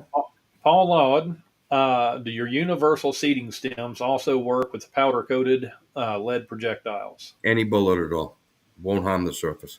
I've got customers loading blue bullets heavily. A lot of them are competition shooters. The blue doesn't move. There's not a mark on it. What else? Hoosier bullets, Summit City bullets. Um, I mean, there's slews and slews of coated bullets out there, as you know, as well as plated and coated, not coated, but jacketed. The die will not score any bullet. Not at all. If you can show me a bullet that's been scored or flaked or chipped, that's a fault of that seeding die, I can show you a bullet that wasn't coated properly and prove it. I'm telling you that I could. They really are. This design is so unique. It's like nothing the industry's ever seen before. It is absolute precision. It'll take hold of any bullet within that caliber, 9 millimeter, we'll say, and just hold it and put it into place and not scar it, not mark it, nothing. And that includes the coating. Okay. It's Great answer. very unique. Yeah. So I'm happy for them to test any way they like. So Gene's asking, with the XMA decapping, Mm-hmm. what do we need to order to use as a hold down? I was looking at all the parts and I'm not sure. Okay, so we're offering it as a decapping die and now also as a hold down die. So you can buy it either way. The pins are up, so you can add pins, but I haven't put the hold down tip on the website yet. That we plan to do tomorrow. So that when you click on the pins, it'll say, hold downs, and there'll be two different sizes, one for the XM dies and Super Duty dies, and then the other for the Magnum dies. They're a little different length. Okay. Mm-hmm. So now, got Brian Taylor. Difference in 308 Winchester die. 2 listed, 1 in stock, and the other is out. Right, yeah. Well, here's what happened. A lot of customers would call me and they would ask me about small base sizing. Well, small base sizing does two things. It pushes your shoulder back when you need a bump, but it also reduces the diameter of the case, so it thins it out. So now you've got less chamber area inside the case, below the bullet and web, above the web, where the powder's going to burn. So when you squeeze that all down, it leads to what? More case pressure, right? So now you're beating up your brass. You're not burning correctly. You've lost your SAMI spec. So I'd have customers call me and say, Wayne, I've got your full length die and I can't seem to get it to gauge or chamber. And I'd say, okay, what seems to be the trouble? And they say, well, if I put it in the chamber and I go to close my bolt, it's a little bit hard. I said, gee, that's unusual. The die is set for -3, which puts you at -2, which is 2 below maximum SAMI spec. So you must have a short chamber. So some of them actually did some measuring for me, and they actually molded them with Bondo. Okay, and I did some of the same. And what I found was none of the chambers were reamed narrow, but they were reamed short. So I said, well, why would I want a small base die when I've got a short chamber, but not a narrow chamber? So what I did was I started skimming some of the FL dies back, 3 or 4 thousandths. So now they're 5, maybe 6,000 under max length. So if you're on a single stage and you turn the die down onto the tool head to touch the shell holder, and you pull that lever and then you measure that case, you've got a shoulder setback 3,000 below, 5 thousandths below SAMI spec. So I said, okay, let me turn it up just a tiny bit. And I'd size another case and I was 4 thousandths below SAMI spec. Okay, let me turn it again. I turn it again, 3 thousandths below SAMI spec. So all of a sudden it's like Why would I want a die that's only capable of full length when I can get one that's capable of giving me full length or even longer if needed, and limit me to that with maybe a 3,000ths bump, a shoulder bump of 1, when I can do it with one that'll get me up to 5. So if I've got 4 different guns that shoot that round, I can adjust for any one of them. We've reached a point now where all of the dies will be FLHS dies. They will no longer be FL dies, because I'm telling you, that's not where it's at. That extra 3,000ths in reduced length that allows you to adjust for it gives you exactly what you want in terms of head spacing on that case. So most people look at head spacing and say, okay, I'm looking at the datum line on the angle. Not me. I measure from the very bottom of the case to the apex or virtual shop on that first shoulder on the body of the case. So the case comes up, you have that radius, and then you have your angle, right? Everybody measures to the center of the angle. I don't. I measure to the center of that shoulder right there, because that's where the bump takes place. It doesn't take place at the datum. And I'll tell you something else about not using the datum. If you have a little more brass spring back in the datum line, you could end up with 1,000ths more spring back at that center than you thought you'd get. So when you do your measurement, you're measuring on the datum line, you're not getting an accurate number, because the head spacing is all about the shoulder, not the datum line, not the neck radius. It's about the shoulder. So with everything I've done and everything I've proved, and staying with the FL diameters both at the base and the shoulder, and just reducing the die's ability to reduce just the head spacing, nothing else, it's been an amazing, amazing success. So all of the dies after January will be FLHS. All of them. It works. And it's worked. You can check. I mean, just for example, you can talk to somebody like Nick Tabuto.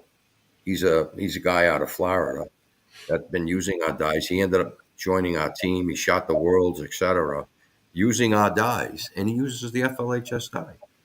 And now Maria Wolford, she's with Exceed, Team Exceed. She runs the whole team. They're an international team, actually. They were in South Africa shooting the worlds. She uses our BR die, and a number of others. We have literally hundreds and hundreds of people that compete with our sizing, and they do extremely well. Yeah, I've had a couple of good chats with her in Messenger, actually. Oh, have you? You talked Yes. to her? She's a wonderful gal. Oh, yeah. She's very talented. Very talented. Okay. So now, Hey, real quick, oh, Yeah. go ahead. real quick, I'm going to go ahead and put that that link up, or put this up for people that just came in. If you are new in the chat and you hadn't seen this yet, go ahead and type in X#X-10. Of course, the program that I got isn't working, so I'm going to let this run about another 10 minutes, and then I will type in the chat stop. And then I'm going to, while this is going on, I'm going to go through it and log everybody that's in it, and I will put it in, and I will draw a name, make it random. I'll figure it out, but I've got to do this manually now. So like I said, I just want people that just now got in to go ahead and get their chance at it. And I'm going to give it about another 10 minutes, and then I'm going to type in stop. And once I hit stop, anything after that will not count, and we'll go from there. Awesome. Yeah, because we didn't know how long we were even going to do. No. Great, and Wayne's still full of answers, and people still full of questions. So, Hey, I want to do a shout out to a particular customer of mine, go ahead. Lucas Thomas, one of our very first customers, been extremely supportive with us since day one. And he made comment, and he said, I remember when Wayne's products first hit the market, and there were so many questions of why we should buy this product to do what we're already doing, and now he's the gold standard. That I really appreciate. Thank you very much, Lucas. I appreciate it. Yeah. And if this is the same Lucas Thomason we're talking about, he's got the Hornady AP group.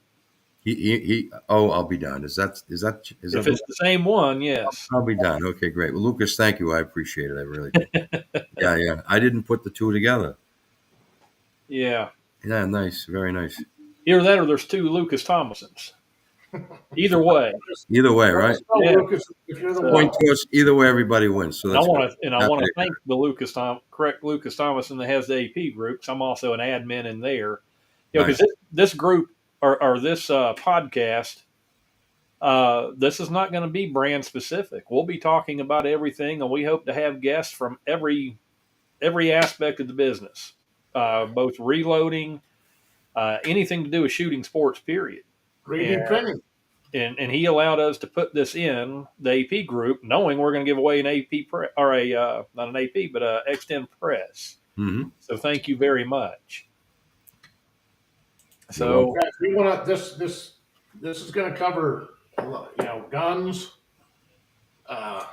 Everything to do with this industry. Because we got to learn it all. You can't just learn one part. You got to learn it all. So. Well, we're all here to help each other. Yeah. We're all in it together. So. And this comment I'm about to show actually goes along with exactly what we're saying. Carmen Kelly, Okay. all three of you, thank you so much for giving away information and help. Really appreciate all of you and love all of your videos. Watch them all the time.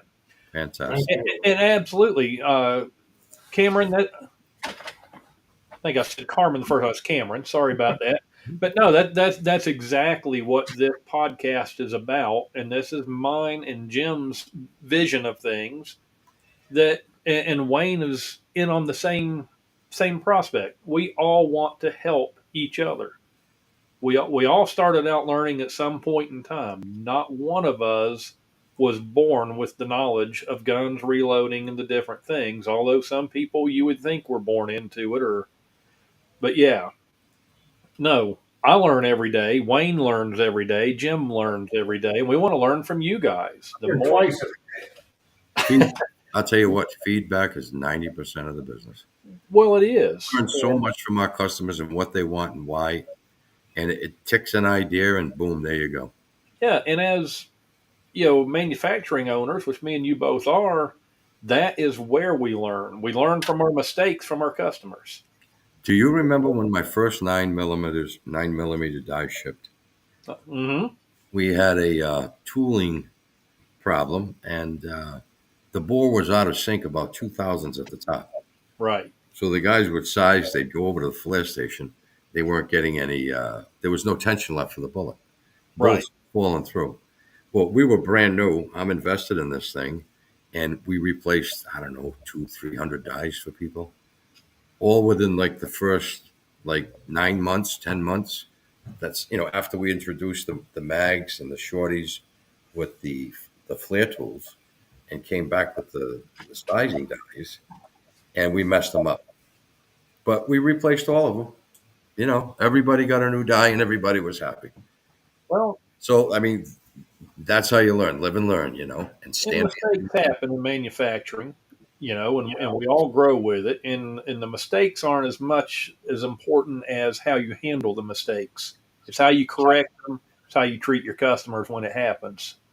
Speaking of that, that's what grows your business. It is, yeah. Can I make mention of something that probably is off the cuff a little? A while back, we shipped out some 9mm dies, and the butt, if you look at it, it says 9S. 9 sizing. It's engraved, okay? There's a few out there with a dot, just one solo dot on the side of the outside of the book. If you see the dot, please get in touch with me. We have to replace it. You need to send that die back so that we can replace it with the 9S. Jim, you got one, I think, right? The 9mm sizing die? Yeah, the one with the dot. Did you get the one with the dot and send it back? Where would it be again? On the chrome or shiny area at the base of at the bottom side of the die, right here, right? You'll see that it says 9S, right? Hold on, I got to put on my old man eyes. If you see a single dot, a solo dot, If you're a customer with a solo dot there, either nothing or 9S, does that say 9S right there? Yes, it does right there. Right, that's correct. We had a few go out with a dot on them. Those were prototypes that got mixed in with our 9S dies. Hmm. I need you to send those back so I can exchange that butt out and put the 9S in where it belongs. Yeah, just get in touch with me via email. I'll send you a label to ship that back. We'll swap out the butt and we'll ship it back to you at our cost. That's our fault. There's not that many of them, but the few that are out there, I want to make sure corrected. Awesome. Thank you for that. Yeah. Oh, yeah. Thanks for the. All right, guys. I got to do it. Go ahead. Go ahead, buddy. Who's Boom. out? Stopped. No more after that. No more entries. I'm going to go ahead and start working on getting these names while you guys go ahead and keep doing what you're doing. Okay. I was going to address, I keep seeing a lot of questions about the X10 press, and I'm not ignoring you guys. We will have the Frankfurt Arsenal guys on our next podcast. So, tonight, yes, we use the X10 press. That's what Jim owns. I have a little bit of everything. In fact, I'm not a brand snob. Yes, I do love my Frankfurt Arsenal product, but I love a lot of products. And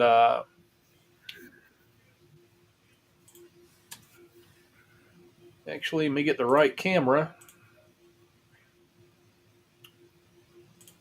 I mean, you look around my place, I have all colors. So, but like I say, we're going to do another podcast. We'll have the guys from Frankfurt Arsenal on here, and they'll be able to answer all the questions that you could ask on the X10 press and other Frankfurt Arsenal products. So I wanted to let you know we're not ignoring you with those. It's just that's not tonight's topic is all. So I hope that helps with you guys on that. So here's another one for you, Wayne. This is not a question, it's another praise. Okay. Talking about how accessible you are to your customers.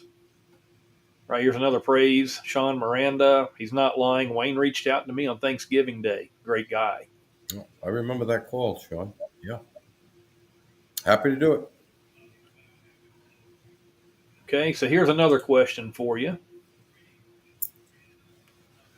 Big Paul, any plans for a 500 mag die set? I haven't found one yet that doesn't mark the projectile.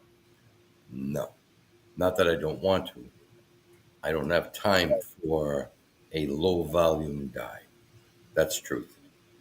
I'm sticking with all the calipers that are most popular and building on that success. Now down the road, maybe another year or two, we'll have more machines and maybe we'll start offering some of those unique rounds for sizing and so on.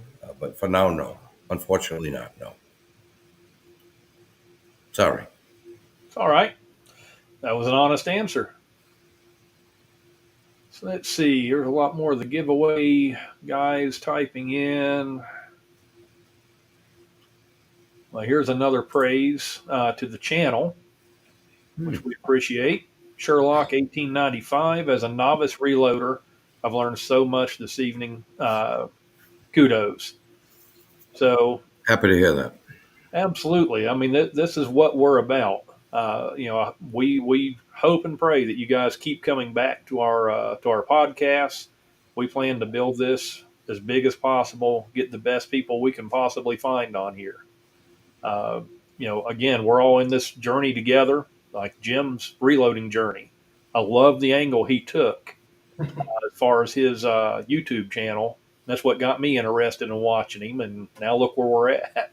Yeah, all right, yeah. Yeah. Listen, I know you guys, and I know myself personally. I'm always happy to help a new guy. In fact, I will say this: a number of times I see people do a post on, particularly Facebook, and they'll ask questions or they'll look for help. And I'll usually, if I have a minute, I'll private message that person and say, okay, tell me what you're working with and what you're doing and what problem you have. And they do. And I'll give them an explanation, I'll type it. If they understand it, fine. If not, I'll offer them my phone number and just say, hey, look, give me a call. I'll be glad to help you out. And I do that as often as I can. And whether they have my dies or not, I'm always there willing to help somebody. And I think that's one of the great things about our industry. I've owned and own many businesses, okay? And I will tell you this 99 and 8/10% of this industry is just full of the nicest people you could ever ask for in any industry. That 80/20 rule, it does not exist in our industry. We're close to 100%. The people are wonderful. They really, really are. I would have to agree. Absolutely wonderful. And it just makes getting up in the morning so much nicer, knowing that if you have to do something to correct what you might have done wrong or forgot to do or whatever, they kind of look back and say, wait, no problem at all, man. I'll get it tomorrow or I'll get it the next day. Perfect. Just fantastic people. Absolutely. Yeah, we're lucky. We really are lucky to be in this business. So we did have a question. Do I need to be online to win? So, Jim, I take it that what we can do if they're not online, but we choose them as the winner, what they will have to do is check back. I guess we can post the winners, after the live is over. Well, and I'm going to say they In should the be. comment section. I really want to announce the winner while we're live for the press. Well, yeah, we'll announce it, but they Oh, want to know if they needed to be live to win. I'm sorry. Hopefully they're subscribed. Yeah, Yeah. all they needed to do was type X10 here, right? No. Yeah. The question is, they're wanting to know when we do the drawing, which we'll do live. Yeah, we're going to do it If live. they've already signed off, but they got chosen. Oh, they're in. No, they're in. Yeah. Yeah. We can post the name of the winner in the comment sections on all of the sites. Absolutely.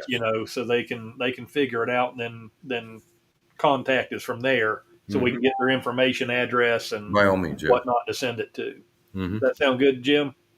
Yeah, no, that sounds perfect. I'm in agreement with that, sure. So yeah, it was a good one to cover. Wayne, here's another question for you. Mm-hmm. Ken Brown, can I order a custom Mighty Armory rifle die that is not currently offered? Ken, I would love to say yes. However, we don't use a straight up oil lathe and we don't use roughers and reamers. So for us to make a die for you, the setup time alone on a CNC machine would cost you about $1,000. Then we turn the machine on and we start the machine. With the program, another $800. Runtime, you're probably looking at another $400. It's a $3,000 die. We cannot do it for you. My suggestion is go to a really good gunsmith that has a lathe, knows how to use it, and can order you, or you can buy the rougher and the reamer that he might need to run it. Just make sure he runs it with oil. You should be fine. Okay. Post another praise. Chuck Wolverton, nowhere else can you go and have those in the industry meet and talk with you at the average guy level. This is what makes us buy your products. Well, I was new once too, and I asked a lot of questions. So I fully understand where you're coming from, and I respect it. And I appreciate the fact that you're not afraid to ask it. And I've had some fantastic conversations with new loaders because they were so willing to ask. And I don't go out of my way to make them feel special or anything like that. I just talk to them like I talk to you, and they're in a comfort zone. So they ask more questions. And I'm happy to answer them. I really am. So, Chuck, anytime, man, just give me a buzz. Okay. Yep. So this one says, hi, thank all three of you for this exciting and informative show. Really amazing. I stayed awake just for this. It's 2:30 p.m. here. Many greetings from Switzerland. Oh, wonderful. Greetings back to you, our friend. Oh, yeah. We've got a number of customers in Switzerland. I'm sure you know a few. If you do, just answer yes or no. Got them all over the world. Yeah. Yes, we do. So let's see.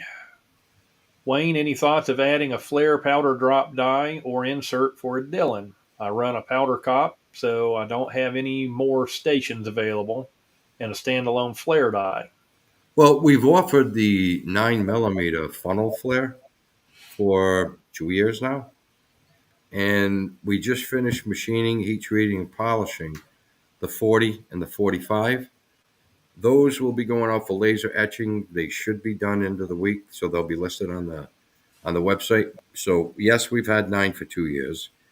They are on the website, and 40 and 45 will also be listed on the website by Friday. So you simply take out the Dillon powder funnel, flare expander funnel, drop in the Mighty Armory, adjust it accordingly, and you're done. No Awesome. sticking, no grinding, none of that. Nice and smooth. So yeah, you'll be very happy with that. I'm Okay. sure. Sherlock 1895, another question. Yeah, Do your they do. guys work in all reloaders? Yeah, any press that's a 7/8 14 thread in the tool head, you can use our dies. In fact, I've had a few guys that have taken our rifle dies and even our decapping dies and machined or milled the tops off them to narrow them down to 7/8 so that they could fit down inside an ammo load or a Camdex. In fact, I've got a video of one guy, John Tan, that does that. He's a big part of the Southern Cal shooters competition there with the USPSA, who does that. He uses my dies actually on a Camdex. So yeah, they will work in all reloaders. Yes. Okay. Yes. And this is going to answer all of our question. Lucas Thomason, it's me. Hey, hi, Lucas. Nice to see you again, buddy. Again, Lucas has created one heck of a group He's for close to Quantity AP Press. 15,000. Yeah. We have a lot of great admins in there. I'm lucky enough to be one of them. So, in fact, I feel like I've neglected the group a little bit lately. I've gotten involved with the X10 and with Frankfurt Arsenal and love them to death. Still have zero against Hornady at all, and I need to get back in there and give those guys some more love as well. And yes, guys, I still have all three of my AP presses, and they're not going anywhere. So We feel the same way. for such a great group. Yeah, I mean, our door's open for all press owners and press companies and so on. Oh, absolutely. We have no favorites. We really don't. But I must say I like the X10. I really do. It's a hell of a press for the money. I mean, you can't touch that press. It's really hard to beat that press at $995. Yeah, for that price point. I mean, and they've made the changes that needed to be changed. It's smooth as glass. We're running an auto drive on it now, and I mean, it's just come to life. So yeah, Okay. obviously FA's future is really, really bright in this auto indexing world. There's no doubt about that. Yeah, I'm pretty proud of them. Well, here's one, and I can answer this because we've already covered it. Happy Home. He is one of my customers. I believe his name is actually Paul Kent, if I remember. That's right. Hi, Paul. Great guy. It says, if you're willing for a noob, explain how the MA 9mm die combination eliminates the Coke bottle brass. We went over this earlier, so we won't go over it again. But what I will say, you can go through and rewind this after it's posted, after the live.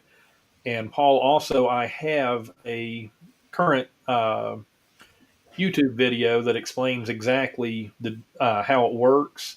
And I'm working on another one with his new dies. And later this evening or tomorrow, I will happily send you the link to that. So I hope this helps. Good idea. Hi, Paul. Let's see.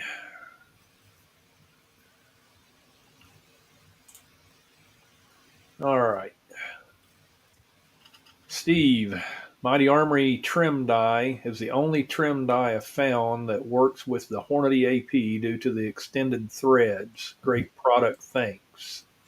Well, I'm glad to hear that. Yeah, we do add a little thread to them, and we move the vacuum windows up just that little bit so that they're more centered with the cutter itself that comes down from the router tool, so that they'll vacuum out easier. So that's something we did from day one, knowing that there was always a lot of buildup of filings after trimming in that die. So we did add a little bit of thread. In terms of sizing, you can actually size with that die, trim, and then load. You do not have to resize again. You do not need the expander to come back through it. We're at 242 on the outside neck diameter with very tight radiuses. So after trimming, case is pulled out of the die is pulled off the case, however you want to phrase it. And you've got exactly what you need to load, and you're probably 3 to 4 thousandths under spec. So as far as head spacing, you're good to go. Just load it. Maybe tumble it first just to clean the neck edge a bit there. All right. Move on to another question. Hi all, Wayne. Can I polish the plug of my 9mm with felt and red Dremel polish, medium, without ruining the specs? Well, let me say this to you. Unless you took a diamond file to the bore of that die or any of our sizing dies, you can't hurt it. It would take a diamond cutter to hurt that die. Okay, so you can do it any way you want. Me, I tell customers to cut a strip of Scotch-Brite, gray or burgundy, wrap it over a 223 bore brush, put it in your drill, slide it into the die board, spin it medium for about 15, 20 seconds. And that aluminum oxide coating on that Scotch-Brite will just clean and polish the inside of that die board completely. Put some high pressure air to it, wipe it out with a bore mop, put some lube in there, and you're good to go. That's the quickest and easiest way to get a nice high shine clean on the bore of our dies. Okay. So this one is kind of my question too, Wayne. 9mm expander die too short in X10. It is too short to use the nut. I will say that I've never had mine move. Mine I can screw all the way down until it's tight, and I still have all the adjustment that I need. Okay, I'm glad you brought it. But are you going to come out with another die body that's a little bit longer to replace that? Already did. Awesome. Yeah, here it is. Let me show you. The seating die barrel, bushing. Let me make sure I'm here. Okay, bushing is the same bushing we would use for the flare. Okay. So say this is your flare shaft here. This way. Okay. Flare shaft, seating die shaft. The only difference is the end, right? Okay, so what we did is we added almost a 1/2 inch of length to this bushing. So you can turn it down further into the tool head and use the lock nut on it here. So it'll lock down into place. Let me put that on for you. Good question. Yeah. All right, guys, real quick. I've screenshot, I videoed the whole chat from the time we started with it. The X and the time at the bottom, got to put the wife to work. She's going through, and anybody that typed in X10, X-10, she's writing down the names. And guys, I'll be right back. Sorry, this is working this way. That program is supposed to work, but we will have all the names here when she gets through with it. And we'll Jimmy, I'm going to let you carry this. I'm going to step away for a second too, okay? Oh, wait, I'm all alone? I'm going to leave you all alone, brother. You're the Viking, man. You can handle it. Let's go. All right. All right. What do we got here? I really enjoying this. Wish I could say more on this one. This one's like out of my ballpark, guys. But I love what I'm learning today. This has been great. I love your guys' being here with us. I mean, it's been almost 2 hours, and I'm not old man bladder issues. I ran out earlier to take a leak. This has been great. I really appreciate you guys joining us here. This has been amazing. I appreciate everybody that's subscribed. I mean, I think I've gone up 100 users, 100 subscribers just tonight. Awesome. That's amazing. I got to try to catch up to what Randall. Oh, you may have passed me. I got a ways to go. I like the bald guy, man. Yeah, something about that shine off the forehead and everything. Now I'm going to have to do some trimming. Yes. Thanks, Ben Harmon. Thank you. Texas, welcome. I'm in Las Vegas in case anybody wondered. Probably nobody gives a crap, but I said it anyways. Where are you at again, Randall? I'm in North Carolina. North Carolina. Yes, sir. Right on.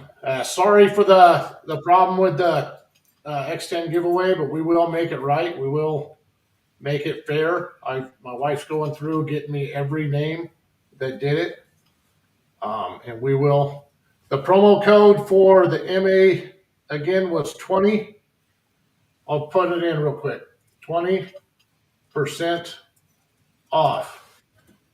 All caps. Why is it doing? Oh, that's right. You notice how when I was chatting, it was putting it for both of us? You got to pick who it's to. Now it'll go. Hey, Wisconsin, bench addict. Any videos on loading 300 blackout? Not for me yet. I'm not that far into. I'm just starting rifle reloading, and I'm doing 223 on a single press. Randall might have some information on that. Repeat that again. I'm sorry, I was reading comments. Any videos coming or any videos on loading 300 blackout? I do not have any, but I can solve that. We'll come up with something. He's got a lot more knowledge and a lot more dies. I mean, just that you guys saw his scan around his reloading area down there. That's not even half of it. Kind of makes me feel inferior. Oh, you'll get there. Awesome. You'll get there. Many broke paychecks later. Awesome setup. Yeah. No, I'm just in 11 months. I've gained a whole ton of stuff. So I'm enjoying every second of it. I wish I had done this years ago. So I've really enjoyed it. Here's Gene. I don't know if I want to pronounce that one either. Greatly appreciate Wayne's open and honest approach and willingness to be here. Thanks to Jim and Randall for putting this together. The time behind the scenes is unreal. We really have had a lot of sleepless nights in the last couple of weeks trying to do this, and we still have a couple learning curves. But hopefully everybody likes the very first one we put out, mistakes and all. This was definitely out of our ballpark for setting this all up, getting the software. We went through 2 different softwares. Yeah, right on this and then learning it, but it's definitely worth it, man. I wanted to. It's worth it just to see all these people on here, man. It's great. Yeah. This is why we did it.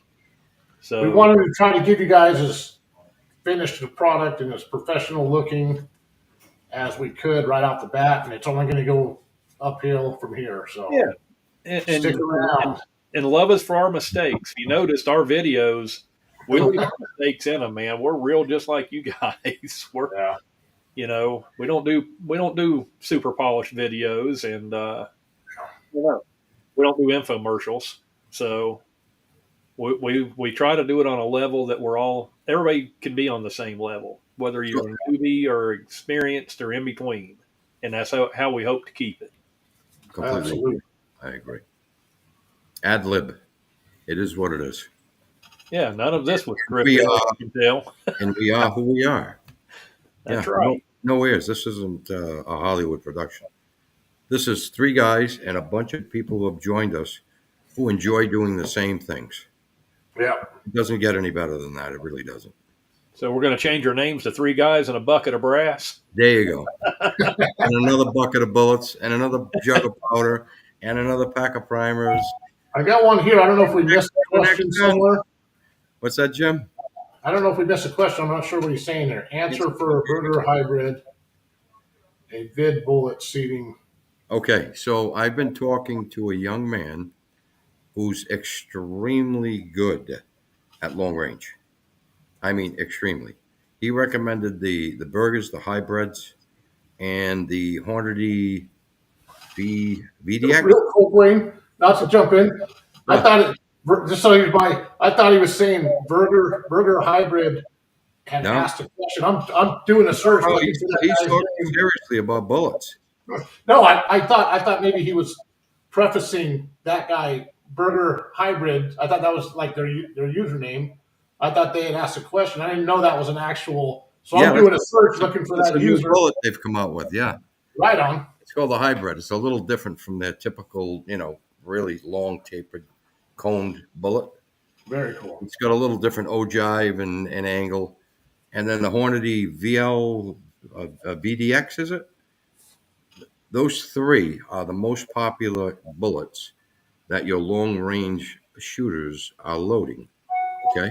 So I've been talking to him about a few different things, and I'm actually going to use some of his ideas and build them into the capturing stem. There you go. Don't know what you're talking about. Yeah, bingo.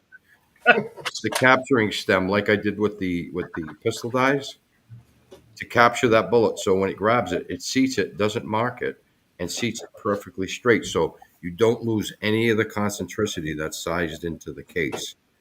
And they're all boat tails, so you don't have to flare those cases. You simply seat the bullet down into the neck after it's been sized by the die. So yeah, I that may even be him. I'm not sure. It sounds like it would be. It was too coincidental. So shout out, Now brother. here's one. There's more. On the expander die, Yeah. I don't run the nut. Don't run the nut. Run it down Don't to run the the O-ring. nut. Just that rubber O-ring. You put that in there, tighten it down. It's not going anywhere. No, Yeah, I've had no issues with mine. no, Yeah, no. and I had that same issue when I tried putting the nut on it. It seemed too short. Took the nut off. This went right down. Just a heads up on the seating die. I just ran the nut all the way up against the rubber, and then run it all the way down, and it works perfect. Yeah. So, yep, I thought that same thing, Chris, and that's your answer. Well, that new, I got to help. yeah, the longer bushing will allow you to use the nut. People ask me about it. It's not really a big deal because when you turn that die down and make contact with that O-ring, it's locked in. It's not going to move. Yeah, it's not going anywhere. They want it, but again, they wanted it, so I'm giving it to them. So we made the change. Awesome. Not I that gotta there's say, anything wrong with what we had. It was fine. real quick. At first, I was kind of like plastic nuts. Those Well, I are like those are nylon. Well, nylon, but I like those because this one has that metal nut. Yeah, yeah. This is a seating crimp die, but you lock down that metal nut, and then when you go to do your adjustments, it's real jerky. You can't. It's real crimpy, and then when you back it out, it undoes. You can't get any smoother. You lock that down, and then you can do super smooth, What's nice real too, tiny adjustments. And on those top nuts, you don't necessarily need a wrench anyways. No, Just just finger tight, and the plastic actually holds better. it does. It doesn't You know, scar the die either. well, that's it. I love when you turn this. It's just, you can make micro adjustments. Yeah, you can. Yeah. Well, like I said, with the metal one, it was What's the jerky. method to the madness? That's why I use the nylon. They serve a great purpose. They really do. Yeah, 'cause I use plastic nuts on my my dies that I sell for The ones that- lining presses. Those are And the for ones. that reason, Those are the ones you print. Right.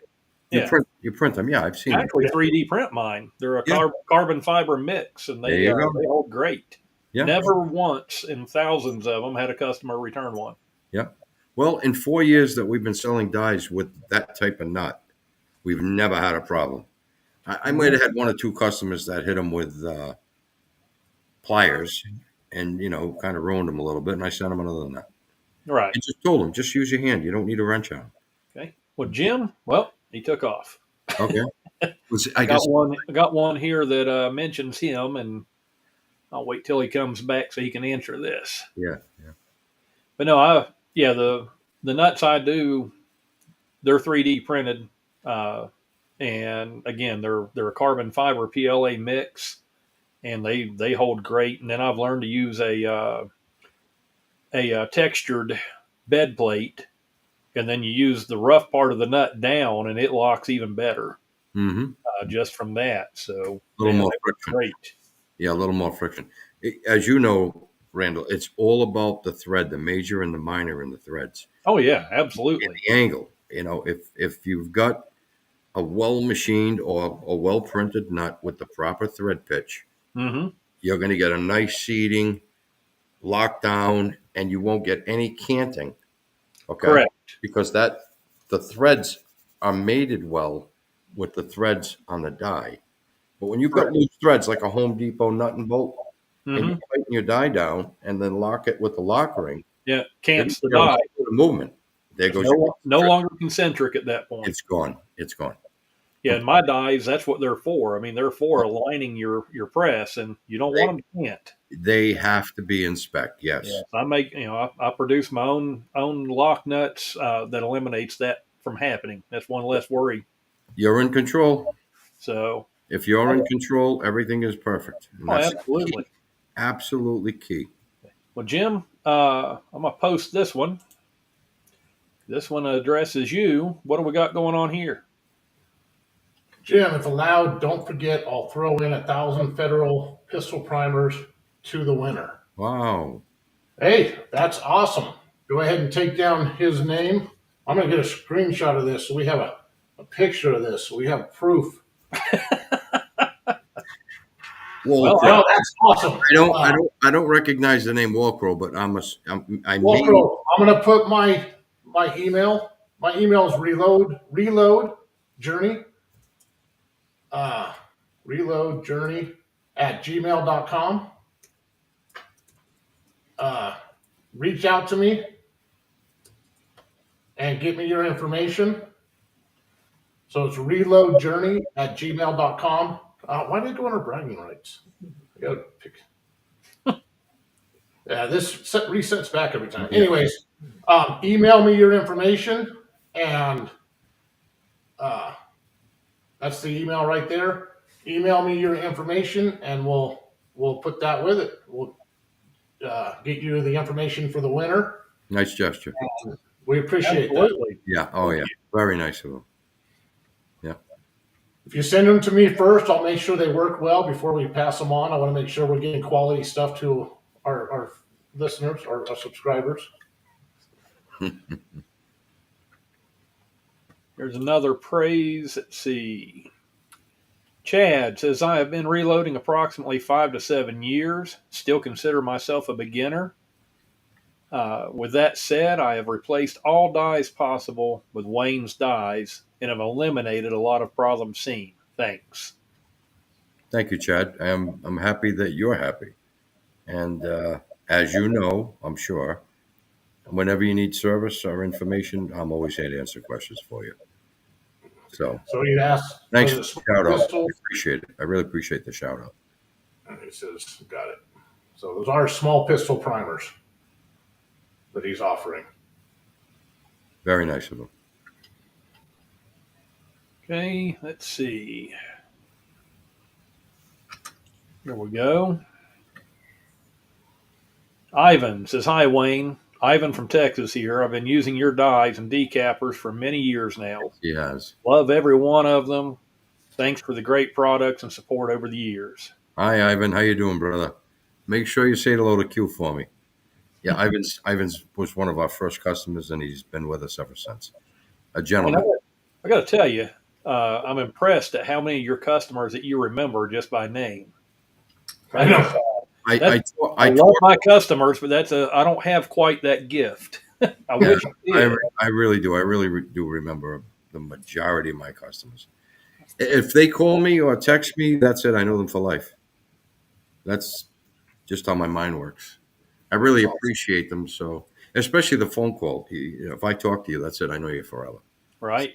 Oh yeah. I try to remember as many of my customers as I can, but I do have a little bit of short-term memory problem that's not being old. Thanks, Jim, for saying I was reloading with Jesus in one of these. But I was in a pretty bad accident in 2003, and I've had that little issue since. But I wish I had your gift for remembering all my customers the way you do. Well, you will. Just like anything else, brother. You just give it time, and it comes around. Right? Just a correction real quick, guys. He's saying they're going to be large pistols. Yeah. Pistol primers. Okay. So, all right. Awesome. Thank you so much for that, by the way. Yeah. Seriously. All right. Well, guys, are we about to wrap this up, I guess? Let's pick one. We'll have the list here in a minute. I want to announce the winner before we get out of here. Well, for starters, let's thank your wonderful wife, because behind every great man is an even more wonderful wife, including Amen. my own. Amen. She jumped right on this. It's not an easy. She's got to. I videoed it. She got to go through and write them, but she was more than It's happy. not easy for us; it's easy for our wives. Yeah. I'm gonna, Randall, I'll second that because I've been with my wife for 46 years, Oh 41 wow, married, awesome! 42 married. And Wow. I won't trade her in, not for anything in the world. My life got better when I realized one thing: the man is the head of the house, and the woman is the neck that turns the head. My life got so much easier after that. My wife got great when I picked the right one. This is the Debbie and wife. I never push one another in any direction. Oh, that's awesome. We just don't. It's a phenomenal relationship, and I love her family as much as I love her. Awesome. I mean, they're just great people. I got lucky. Well, Jim, so which one of our lucky people did your wife figure out there? Give me a minute. Let me go see where we're at. All right. Oh, okay. Tell your wife sorry. Flying in the future. We're trying. Yeah, please forgive us, guys. We're having a few technical difficulties, but Yeah, hopefully it's pretty those well for the first you know one. those Vikings with those big swords and shields are usually pretty quick, but Yeah, I guess Jim's a little tired tonight. I don't know why. We were just up until wee hours of the night last night trying to put all this together at the last minute. I don't think either one of us got much sleep. Yeah, you guys did a great job. You really Worth did. every bit of it. Yeah, yeah. I know how hard you worked on it. Well, we And this program's been phenomenal. The format's fantastic. Resolution. appreciate that. Yeah. And all of you watching, please chime in, email us, contact us on our YouTube channels. Tell us what you want to see and talk about, because this channel, it's not about us. We're the hosts. It's about you guys. We're going to try to put on the best guests that we can get for you, like Wayne. Wayne has been phenomenal at answering questions and just, you know, great access to him tonight. And we can't thank him enough. And we hope to continue that trend. So let us know what you're thinking, guys. Give me about another 5 minutes. Okay. Well, I will make sure we get everybody on there. She's got a little bit no, left to go. She's yeah, already got a absolutely. really long list. What I think we're going to do is we're going to number them all, one through whatever it is, and then somehow we'll come up with some way to pick the number. Well, that's how we do it in the Facebook groups. We number them all. And guys, by the way, speaking of the Facebook groups, we got behind on the giveaways for Wayne's new dies, XM series dies. Had a few issues with timing on production. We wound up having two different giveaways. We're going to give away in both of them, so nobody is missed. I'll be doing that tomorrow evening, let's say around 7 p.m. Eastern time-ish. And we'll announce those as well. So we'll be giving away two sets of them. And we appreciate everybody's patience on that. Yeah, very true. But worth the wait. Oh, I agree. Yeah, I made some engineering changes and really perfected the die. And that's all I wanted to tell Will. Oh, absolutely. I wanted him to know. So let's see.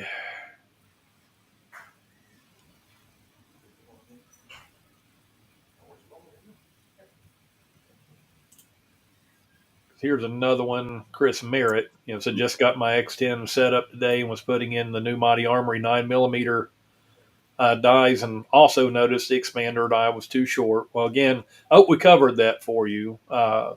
Just remove the nut, use an O-ring, so you'll have no issues with it. And like Wayne said, he's addressing that, or has addressed the issue to get those available to everybody.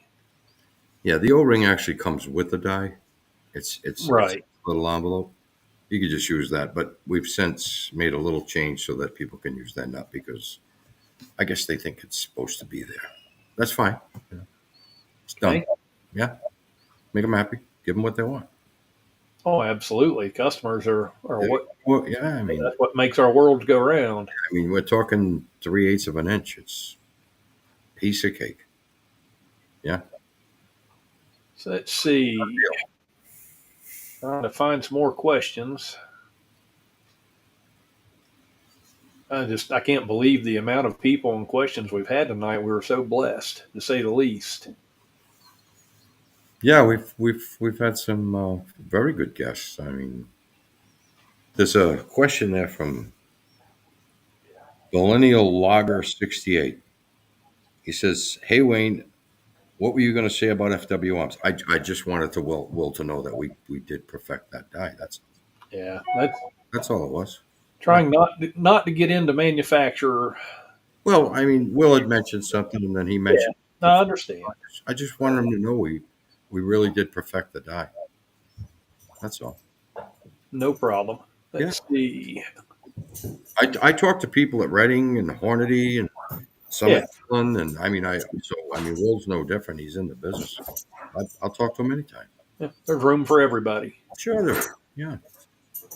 Peace be with you. Let's see.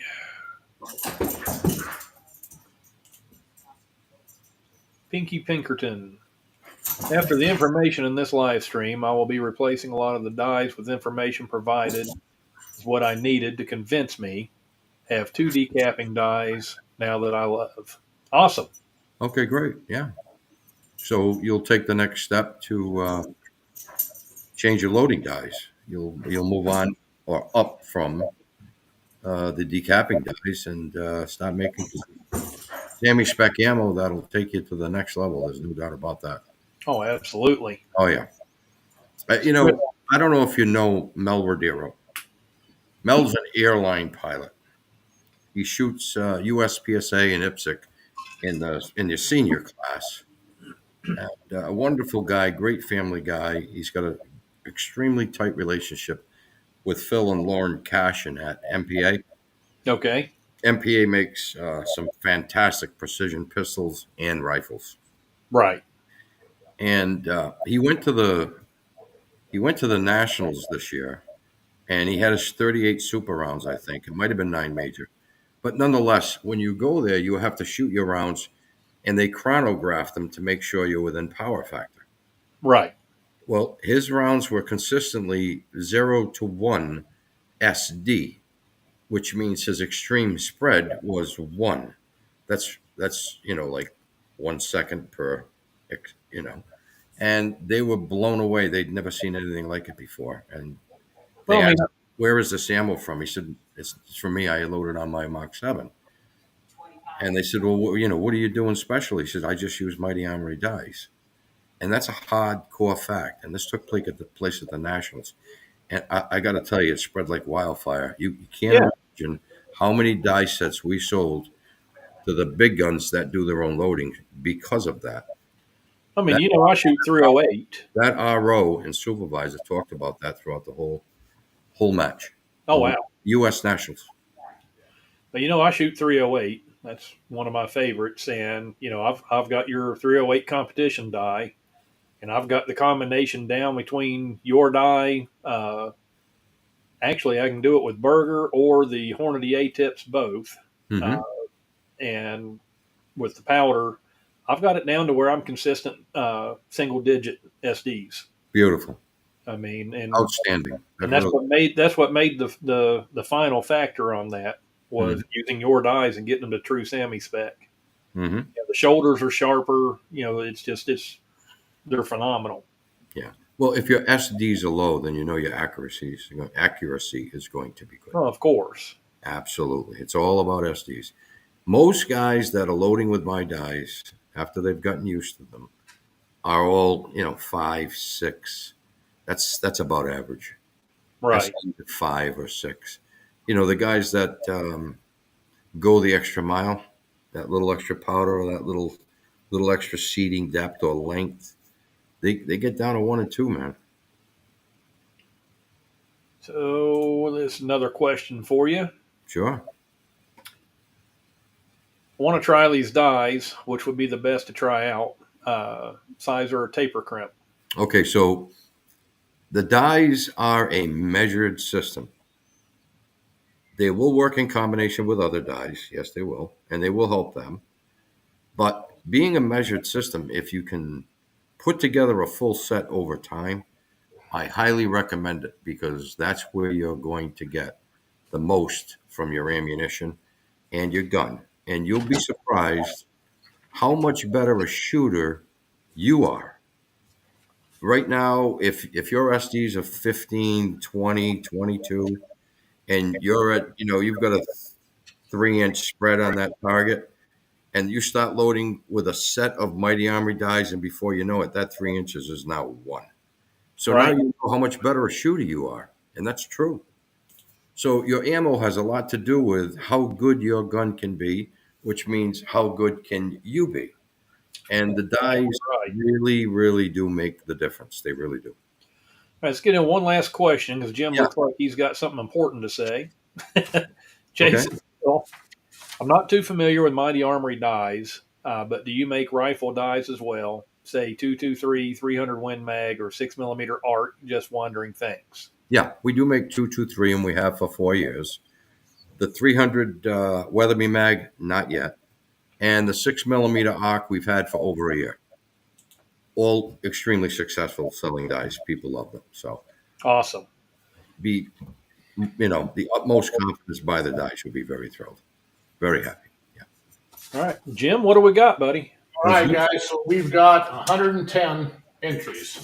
Okay. Awesome.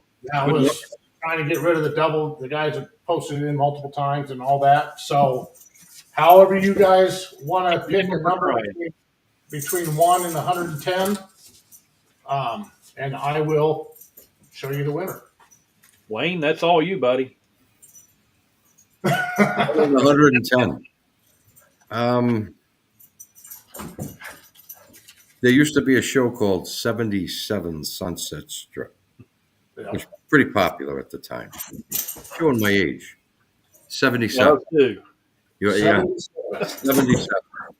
77. Yes.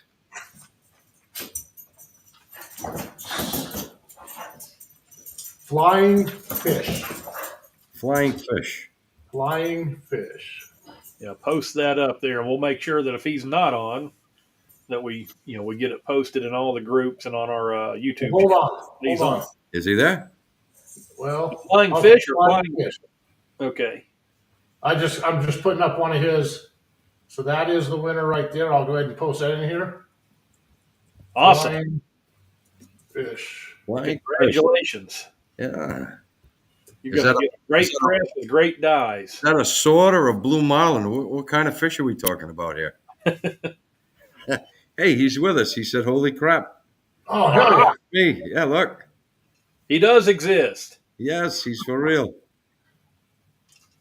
Flying fish, you are the man. Yeah, you're in like Flint, flying fish. Congratulations, Here we go. I've been waiting buddy. to do this all night. Yeah. Holy fish. Yeah. Yeah, that's cool. I like that. Yeah, he'll Oh, I should have definitely done need. this. We'll definitely get in I should have contact. done that before. Ooh, I like it. Drum roll. Yeah, a little late on that, but hey. Flying fish, you got my email. Or you can do it to Mighty Armory, but you can email me on that or email right directly to Mighty Armory. Talk to you What later. email Greg. should they use? What's that? I just mentioned one of my team guys said hello. I just said hello. Sorry. Okay. Is that all right if they just email it to you? Yeah, fine. I'm going to get with Jared at Frankfurt Arsenal, and have him drop ship the press, and we'll get the die sent out at the same time. Awesome. Great. And I'll get with whoever it was said they're going to send you the primers. I can't remember now. My brain is. Was it Good thing I took a picture of it. Wall Crow? That was it. Yeah, Wall Crow. There you go You with that are memory amazing. again, Wayne. What's that, brother? There you go with that memory again. There it goes, man. Yeah, it works for me. Hey, And listen, it looks like you're doing I some really enjoyed my stay with you guys. It was a lot of fun. Oh, we loved having you. Yeah. I know that some of my friends in the industries are probably going to want to sit and talk with you guys at some point. So We would love to have them. Yeah, well, I'll make some contacts for you. They'll get in touch, and I'm sure you guys can put something together for yourselves and for all our our friends out there that love to do what we love to do. Oh, absolutely. Yeah, Again, I keep saying it. That's what it's all about. we're all in it That's our together. vision behind this, and we want to be a household name to all the reloaders. There you go. And be one big community and family. Yes, we do. Yeah, That's what we're after. No egos, guys. It's all leave the egos at home. We're all here to learn and enjoy and be a community. Exactly. Yeah. Well, thank you very much, Wayne. Thanks, Jimmy, Randall. good job, brother. Did a Thank good job. For everybody that showed up here, man. this has been amazing. We'd never guessed 2.5 hours. No, I would have never dreamed, nor the amount of people that has come on for our one. We were hopeful to get 30 people. I tell you what, it didn't feel like 2.5 to me. No, it was not so, at all. Well, the last 5 minutes kind of stretched out really long. I mean, I didn't mind at all. I didn't realize 2.5 hours went by. I enjoyed every minute. I really did. Yeah, Absolutely. Shout out to all my customers. I appreciate all the thank yous and the praise. And as they know, I'm always here for them. So that nothing will change that. Yeah. And Awesome. thank you guys for having me. I really appreciate it. Yeah. Well, everybody, I hope that you all have a blessed evening. Thank you for following this podcast live. Again, it'll be posted on our YouTube channel.